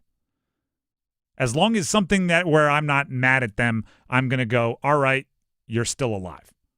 Right? This offseason can still be everything we want it to be. And if they pick somebody at 29, they pick someone at 29. Right? I'm as much as I enjoy talking about drafts and analyzing and everything, we all acknowledge that you don't know if a draft pick is good for 3 years at least. Right? You just don't know. At one point in time, the Carolina Panthers thought Kelvin Benjamin was a great first-round pick. Right? You got to wait and see how it all breaks down. So, it's very hard for me to say a draft pick would be bad. But if there's a move that moves in a direction other than the two main things, which I would say are superstar forward winger scorer or big upgrade at second line center, that'd be a bummer. Everything else, I'll wake up tomorrow pleased with what the Canes are doing. That was number one. We need some numbers game contestants, don't we, Dennis? It's been a while. You still ready to run this show? You ready to run the game? All right. We've had some good contestants while you were out. Fastest 30 seconds of radio. And we have a great prize. 1 hour free of tee time at X Golf. I had a friend actually ask me if they were ineligible for this because they knew me, because they heard the free hour of tee time at X Golf and wanted in. I was like, well, no, like you're not related. We don't even talk that much. Like, yeah, you can absolutely call in, which means you might have competition. They might be calling in trying to get this free hour. So call in now, 919-860-5326. 1 free hour of tee time at X Golf. 919-860-5326. And if you know me, you're not ineligible. If you're in my immediate family, there are some that are. But they know. So if you're just a buddy, you can call in. 919-860-5326 for the numbers game. 2 contestants needed. 1 will win a free hour of tee time at X Golf. Numbers game next. Evan, Canty, and Michelle are unsportsmanlike. The Kevin Durant situation in Houston feels a lot like the Aaron Rodgers situation with the Jets. Oh, no. This is not where I'm just going to put it out there. Like, obviously, this won't be the place where he's had the most success in his playing career, but this will be the thing that we remember the most. Mornings from 6 to 9 on 99.9 The Fan, the Triangle Sports Leader. Breaking news, and this one is almost unbelievable. Yeah, it's all about new customers at Bet365 because they get $150 in bonus bets when they bet $5, win or lose. And even better, bonus bets can be used on the spread, totals, and player props. There you have it. Bet $5 to get $150 in bonus bets, win or lose. And see why. It's never ordinary at Bet365. 21 plus only. Must be physically located in North Carolina. Gambling problem? Call 1-877-718-5543 or visit morethanagame.nc.gov. T&Cs apply. Available in app only. That's the sound of a Mountain Dew. And that's you enjoying its refreshing citrus kick. That's a cool breeze suddenly whistling through your hair. Whoa! That's you realizing you're now on a mountain. This is epic! That's you stating the obvious. Mountain Dew! Do the Dew. Hurry into Family Fare and get 2 20-ounce bottles of ice-cold Mountain Dew for just $4.29. Family Fare, first in thirst. This summer, the world's game comes to Charlotte. Bank of America Stadium will host epic round of 16 matchups on Saturday, June 28th and Monday, June 30th. Teams will be revealed soon, but one thing's clear, you won't want to miss this. Be there when it happens. Grab your tickets now at FIFA.com/tickets. Bank of America Stadium. The world is watching.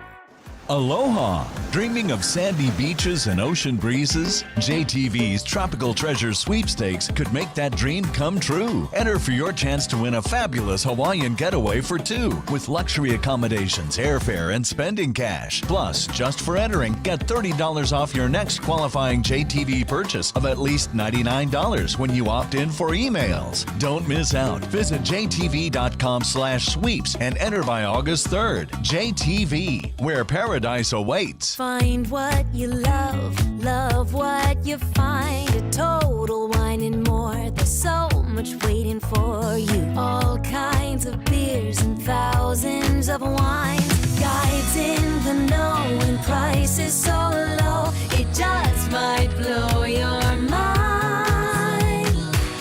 You're gonna find what you love and love what you find. With curbside pickup and delivery available, you'll always find what you love, only at Total Wine and More. Drink responsibly, B21.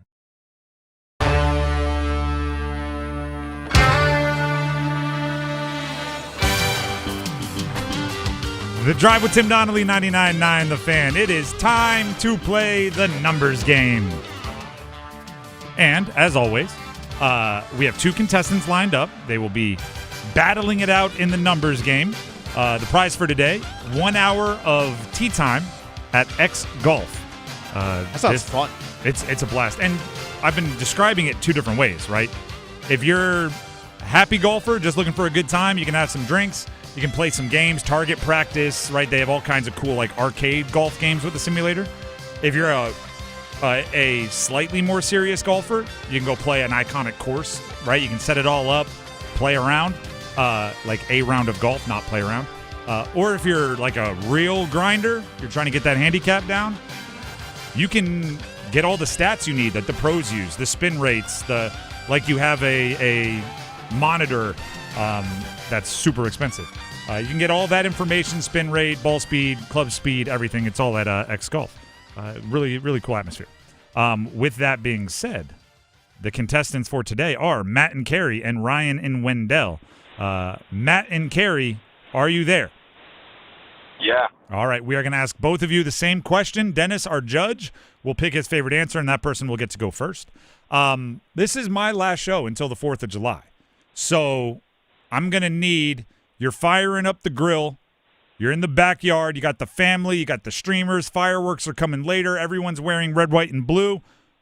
Number 1 food option. What is your absolute must Could be from the grill, could be a side dish, could be anything for like a true 4th of July event. Italian sausage or bratwurst? All right, Italian sausage or bratwurst. You're getting a nod from Dennis. That'll bring us to our next contestant. That is Ryan and Wendell. Ryan, are you there? Yes, sir. All right, I'll ask you the same question. I'll paint you the same picture. You're on like a back deck, family around, kids are playing wiffle ball. You have the fireworks coming up later. It's 4th of July. You got the grill. You got the picnic table with food on it. What is your number one draft choice of all food options for that scenario? Probably going with the bright leaf hot dogs. All right, so a couple of bun-oriented events. Easy there. There you go. I'm just saying, bratwurst, hot dogs. There's some similarities there. Mm-hmm. Italian sausage. Which one are you rolling with? That's a good one. Bratwurst, Italian sausage, both phenomenal. But you know us, we like to keep things here local. Going bright leaf hot dogs specifically. Carolina Packers. That is a very local thing. Bright leaf hot dogs. So I'm probably gonna go with Ryan on this one. Bright leaf hot, and just hot dogs just in general are just a classic. Ryan and Wendell gets to go first. Matt and Carrie, don't worry, you'll have your chance. You'll just have to wait a minute or two. Ryan, are you ready to pick a category? Yeah, let's do it. All right, this is these are the categories. NFL, we sound like sci-fi sidekicks. I'm not 100% sure what that means, but NFL, we sound like sci-fi sidekicks is the name of the category. NFL players born in Washington State. NBA players that are all about the triple-doubles, talking active players with at least 2 triple-doubles in their career. And NHL players, Hurricanes only, is our last category as it usually is. I'll go with the Hurricanes. All right. I will give you the team and the player. Give me the jersey number as quickly as you can. 30 seconds on the clock, 1 pass if you need it. And just a reminder, I will say the team name in this category, even though we know it. It's Hurricanes only. That's just to keep it fair timing-wise with the other categories. Any questions before we get started? Nope, sounds good. All right, your time will start when you hear the horn. William Carrier, Carolina Hurricanes. 28. Correct. Sean Walker, Carolina Hurricanes. 25. Incorrect. Jake Bean, Carolina Hurricanes. Oh, gosh. 24. Correct. Ray Shepard, Carolina Hurricanes. Pass. John Graham, Carolina Hurricanes. Oh, gosh. 42. Incorrect. Sean Walker, Carolina Hurricanes. 32. You almost just needed one number. You needed 26. You just needed it a couple times. Carrier, you got with 28. Walker didn't get it, 26. Bean, you got it right, 24. Shepard, you didn't get it, 26. And then Graham, the last one there, 47. But you did get 2. You did get 2. Solid number. Nothing to be embarrassed about. Go ahead and stay on the line, and we'll see if it holds up. In honor of X-Golf, you're the leader in the clubhouse. That brings us to Matt and Carrie. Matt and Carrie, are you there? Yes. All right. The categories remaining for you to choose from are NFL players whose names sound like sci-fi sidekicks, and NFL players born in Washington State, or NBA players that are all about the triple-doubles, at least 2 triple-doubles in their career, and they are still active players. Let's go with the NBA. All right. I will give you the team and the player. Give me the jersey number as quickly as you can. 30 seconds on the clock. 1 pass if you need it. You need at least 3 for the win. And again, just a reminder, these are all players with multiple triple-doubles in their career, and they also have to be active players. Do you have any questions before we get started? No. All right. Your time will start when you hear the horn. Zion Williamson, New Orleans Pelicans. Number 1. Correct. Lonzo Ball, Chicago Bulls. 2. Correct. Emmanuel Quickley, Toronto Raptors. Pass. Josh Giddey, Chicago Bulls. 13. Incorrect. Terry Rozier, Miami Heat. 11. Incorrect. Emmanuel Quickley, Toronto Raptors. Pass. Say a number. 7. Incorrect. Josh Giddey, Chicago Bulls. 12. Incorrect. So close. Just to because I know others get confused by that as well. You get 1 pass because pass gets you to see one more name. then from that point on, you don't get another pass, but just saying a number is the equivalent of a pass, so you might as well take a shot. I got confused because it was the Raptors. All right. Either way, quickly, number 5 is what we were looking for. Josh Giddey with the Chicago Bulls, number 3 is what we were looking for. And Rozier, Scary Terry from, former Hornet, Miami Heat, number 2 is what we were looking for there. Unfortunately, you did get 2, which is the same as our first contestant, but tiebreaker goes to whoever goes first because you knew what number you were chasing. And the bummer is you don't get to win. But hopefully you had fun. Yes, thank you. All right, appreciate it. That means Ryan and Wendell, by nature of naming the brand of hot dog, thus making it a local connection, and thus going first to win the tiebreaker, Ryan and Wendell, you are the winner. You get the free hour at X Golf. Awesome. I appreciate it. Thank you. All right, stay on the line, and Dennis will grab the info he needs to make sure you get your prize. I have to admit, I'm not sure why the Toronto Raptors confused him there. It just struck me as kind of funny. It was, what you needed were this number or whatever. Yep, confused by the Raptors. I don't know why. It made me giggle. The Drive with Tim Donnelly, 99.9 The Fan. We are not going to get to, at the end of the show, our Panthers. Let me start this whole thing over because I'm stumbling through it. There are, ready for this, just 28 days until the Carolina Panthers begin training camp. 28 days, and every day, every show, we ask a question of the day until we get to training camp starting a long time ago. 27 days. Let me be sure on that. Check my notes. We do have to make our picks to end the show like we always do on a Friday, so we'll get this one out of the way quickly. The quick training camp question of the day for 27 days until training camp is, who will be the wide receiver 1 for the Panthers this season and in the future? And the reason why I can answer this quickly is because the two answers are the same. This season, their number 1 wide receiver is Tataroa McMillan, and in the future, their number 1 wide receiver is Tataroa McMillan. And if that wasn't the plan, and if they weren't going to make that happen, then you should not have drafted him 8th overall. By nature of drafting him that highly, you have answered this question for me. Barring injury, I guess would be the only way. Because if he's hurt, and then, you get into a rhythm, and then it's hard to get the role. But barring injury, McMillan should be the guy. Get him the ball, get him targets, especially because he's a really good contested catch guy, which means even when he's not open, he's kind of open. Throw him the ball, force it to him if you need to. Tataroa McMillan is your number 1 wide receiver. That is our question of the day for the Carolina Panthers, just 27 days away from training camp. We'll take a quick break, but don't go anywhere because we have to make our picks and send you into the weekend the right way after this right here on 99.9 The Fan. Hey, it's Adam Gold, and I know the hurricane season came to an end. Another year with a loss to Florida in the Eastern Conference Finals, 2 of the last 3. But it's been a great year, and it's going to be a great summer with all that cap room the Hurricanes have. We got a lot of stuff to talk about, from free agency to trades to the draft. We'll have player interviews, special sit-down with Rod Brindamore that he doesn't even know about yet. He'll do it, don't worry. Just stay tuned to the Canes Corner podcast on YouTube. Search Canes Corner and wherever you get your podcast. It's not Monday, Wednesday, Thursday, Friday, Saturday, Sunday. It's Tuesday. The very first Tuesday. New scratch-off tickets are available on the first Tuesday of every month. Announcer said first Tuesday. Brand new scratch-offs, brand new fun. Now from the North Carolina Education Lottery. Every first Tuesday. Must be 18 to play. Problem Gambling Helpline, 877-718-5543. It's bow time. Yep, it's eating time again. Now you could unload groceries, chop, dice, mince, preheat, heat, slap around the smoke detector, and then celebrate with a big old pile of dishes.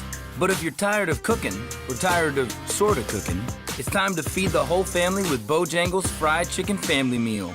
With Bojangles' famous chicken, fixins, biscuits, and tea, you can forget the cookbook and spend some well-earned quality time with a delicious dinner from Bojangles. It's bow time. There's no time like Bow Time. Time to stop whatever you're doing for some of that bodacious Bojangles flavor. Satisfy your craving for flavor and your passion for boneless chicken with Bojangles 4-piece Supremes Dinner. 4 perfectly seasoned Cajun-fried whole breast tenderloin fillets. Choice of fixin', a made-from-scratch buttermilk biscuit, and Bojangles legendary iced tea. When you're hungry for flavor and value, it's Bow Time.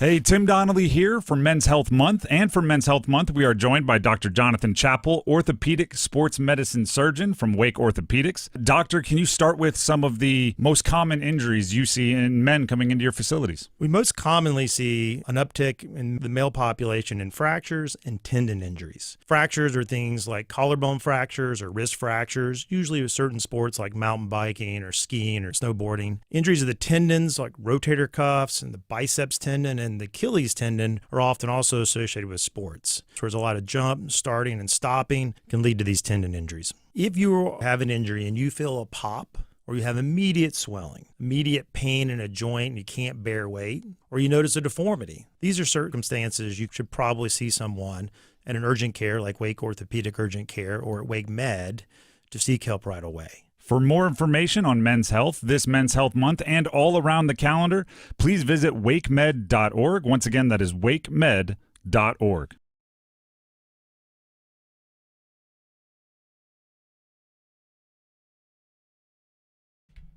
The Drive with Tim Donnelly, 99.9 The Fan. You know, before we get to making our picks, at the beginning of the show, I said, I made a promise to you all. I made a pact. I said if there's, big news in the NHL, whether the Canes are involved or if a big domino falls in a trade or one of the top draft picks are traded, I said, you can trust that we will pass it along. I was not anticipating that because I made that pact, we would have to have the conversation we're about to have. But there's some unusual news coming out of the NHL. Dennis, give us the details. So Frank Saravalli of Daily Faceoff, who's one of the big NHL insiders, says he posted this on X about 9 minutes ago. Sources: Austin, Texas throws its hat into the NHL expansion ring as franchise fee hits $2 billion. So the NHL is opening up the idea of expanding by another team or two, and there's some cities out there that are putting some bids in, and apparently Austin, Texas, throwing its old Stetson cowboy hat into the ring. Oh, I see what you did there. Yeah, you know it. Let's see here. Just because I think this is important. 3 hours-ish away from Dallas? Yeah, roughly. Okay. I don't know. That doesn't seem far enough. Austin's a growing city. Oh, for sure. A young city. For sure. And obviously hockey is, as we argue all the time, growing and becoming more and more of a thing in the southern parts of the country. So I don't mind that. I just think, I don't know. There's other places you could go before Austin, but credit to them for trying, right? Credit to them for trying. I think it's kind of cool. I'm also opposed to expansion right now, though. 32 teams feels like a very comfortable place to be in terms of how divisions are balanced, how the schedule is balanced now that we're going to be getting 84 games in the regular season starting in 26-27. Like the schedule, everything's just very balanced right now. But I get it. Money. Selfishly, I just don't want another team in the bidding wars for second-line centers right now. There's not enough to go around. There aren't enough. But I say this all the time. At any point in time, looking at NFL, which, let's be real, in at least our country, every other professional sports league is chasing what the NFL has in popularity and all of that. I say it all the time. At any point in time, there are not 32 starting quality quarterbacks. There just aren't. And I'm obviously, the reason why I say at that point in time is yeah, sure, Joe Montana was at one point, but he's still walking the earth, but he's not right now a starting quality quarterback. I think there's usually between 18 and 23 or 20 and 25 maybe, like legit starting quality quarterbacks. And there's 32 NFL teams fighting over those ones. And every once in a while, a team has one as a starter and one as a backup, and then, someone else doesn't have it. And because of that, there are teams going into every year that just know they can't win. They're just like, yeah, I don't know what we're going to do. We don't have the dude this year, so we just can't win. The only thing it's not hurting the NFL, which is crazy because the NFL has never been more popular. But I do think that's not good for a league. Like if you get to the point where you have more teams than there are players at certain positions that can make them competitive, I think that's where you've kind of gone over your market equilibrium. So as long as the NHL thinks you can put together competitive teams, they're gonna keep expanding until they cross that threshold. And maybe that's one of those deals where you learn you cross the threshold after you passed it by 3 steps and you turn around and go, oh, there's the line. Look at that. But it's tough. They're like, these professional athletes don't grow on trees, right? Especially the good ones at the positions of scarcity. And if somebody knows where the top 2-line centers are grown on trees, let me know. I'll go grab some seeds. I'll start an orchard, and we'll be good to go. I'll be rich. That's a weird metaphor. Let's get to making some picks. Dennis, what games do we need to pick? Or what events do we need to pick? Well, I say let's go ahead and pick the draft, right? Okay, let's do it.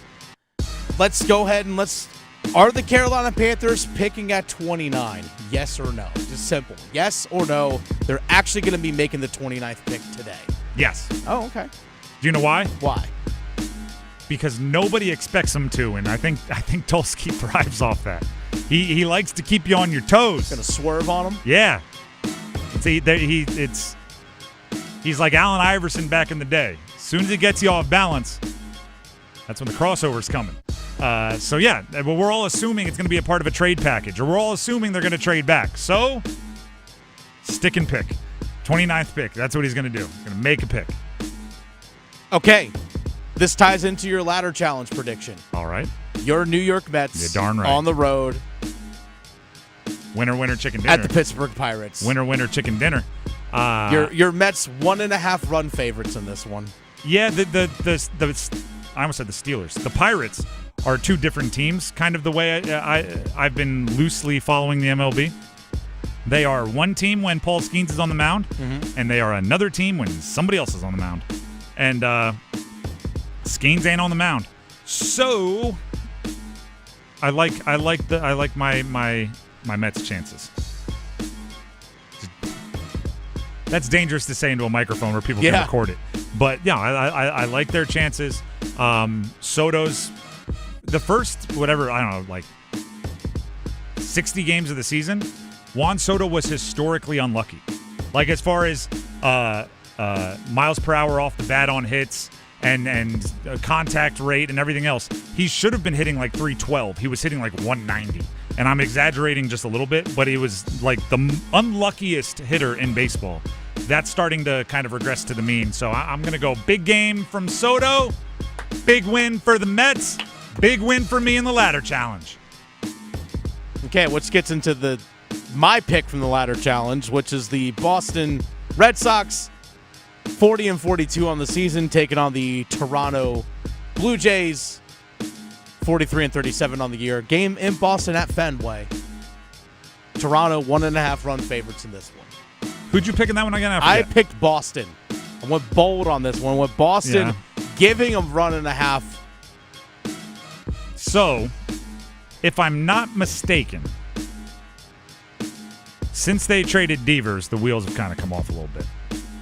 Oh, Boston's actually favored to win this one. I understand that. Yeah. But again, I loosely follow the teams that aren't the Mets. I think they're on a 5 or 6 game losing streak. So they're due. Let's go. Yeah, give me Toronto. Okay. Just because it helps your ladder challenge? It doesn't matter. As long as the Mets win, there's nothing you can do. That's a good point. I'm focusing on me over here, right? I'm not worried about what they're doing. I'm controlling what I can control, which is none of this. All right, coin flip here. Chicago Cubs, Houston Astros. Game in Houston. Both teams identical 48-33 records. Hold on here. Yeah. Hold on. I did see, and I'm typing it in now, Victoria Vodenecker, who produces the Adam Gold Show, massive Cubs fan, tweeted something about the Cubs. I think I read it either yesterday or earlier today. She's tweeted a lot about combat sports. I need to, oh no. Wow, you got it. Maybe not. I may have missed it. She said something about the Cubs, and I think it was positive. So give me the Cubbies. Okay. In honor of Victoria and me just wasting 15 seconds of radio. It's okay. That's totally fine. We have a few minutes left here. Unfortunately, things are a little bit thin in the world of sports right now, unless you are a big fan of professional lacrosse. The Premier Lacrosse League, we have a few games taken on this week, and including games being played tonight. Tim, coming up tonight, we have the California Redwoods taking on the Denver Outlaws. Home game for the Redwoods. Hold on. There was something about give me the Redwoods because that's an awesome name. Yeah. Denver Outlaws, cool name too. Not as cool. Denver Outlaws, that feels like what you created in NCAA football back in the day. Yeah. And that's cool. No, it's not actually. There was something about the Premier Lacrosse League. Oh, man. See, this is what happens when you're not on the show for a long time. There was something that happened, some piece of, like a morsel of information that came out. And I thought, oh, next time I see Dennis, I should bring that up. Well, that's not on me. And then, no, I'm saying, but you weren't here for, I can only stick a pin in thoughts for so long. There's a lot of stuff going on up here. But anyway, there was, I don't know if that makes you feel good or bad. There was something I wanted to tell you about the Premier Lacrosse League that is now gone. So that never to be found again. All right, couple more games this weekend. Utah Archers taking on the New York Atlas. That's actually later on tonight at 11:30. Do you actually know if these teams are good or not? Yeah. You actually pay attention? Yeah, I do. All right, well then I'll flip it on you. That game. Make your pick. So the Atlas taking on the Archers. Archers reigning champs. They're 2-2 on the year. Atlas kind of the same place. They're 2-2 in the year as well. The league is so even. I'm a big Archers fan. I've been an Archers fan since day one, but I like Atlas's goaltending a little bit better. Give me the New York Atlas in that one. You could bet on these games, by the way. Trust me, you degenerates out there. There's some ladder challenge days where we need to have three, because when you're not here, I don't even know if you know this. When you're not here, we do 3 $10 picks, and whoever has the most money the next day wins because we don't know who the producer is going to be day to day. There are some days during this time of the calendar year where if you don't, if all the MLB games are day games, so they're all going on during the show, there's not much to bet on, and you do have to lean. You find a WNBA game, you find a lacrosse game, and you find Czechoslovakian soccer. You do what you got to do. To get a bet in. That's not the healthy way to do it. Only bet what you can lose, everybody. Only bet for entertainment purposes. I am not here next week. I'll be at the beach enjoying some family time. But when I come back full speed towards football, the reactions and everything will be handled for the NHL. I'll be sitting in for you. Yeah, so you'll be handling reactions to the NHL Draft. And going on next week will be free agency. So enjoy all that conversation. I'll be following along. I'll see you in a little bit. Have a great week.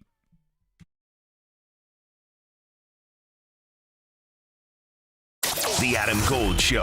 Look, I know Carolina's got a lot of money to spend, about $29 million in cap room, but I want them to spend it on the right player. Mitch Marner is a great player, a world-class point producer, but he's not a center. He doesn't score in the playoffs, and he doesn't play physical. Add him, but you better add something else up front, preferably in the middle. Otherwise, it won't work. The Adam Gold Show, weekdays starting at noon on 99.9 The Fan. This summer, the world's game comes to Charlotte. Bank of America Stadium will host epic round of 16 matchups on Saturday, June 28th, and Monday, June 30th. Teams will be revealed soon, but one thing's clear, you won't want to miss this. Be there when it happens. Grab your tickets now at FIFA.com.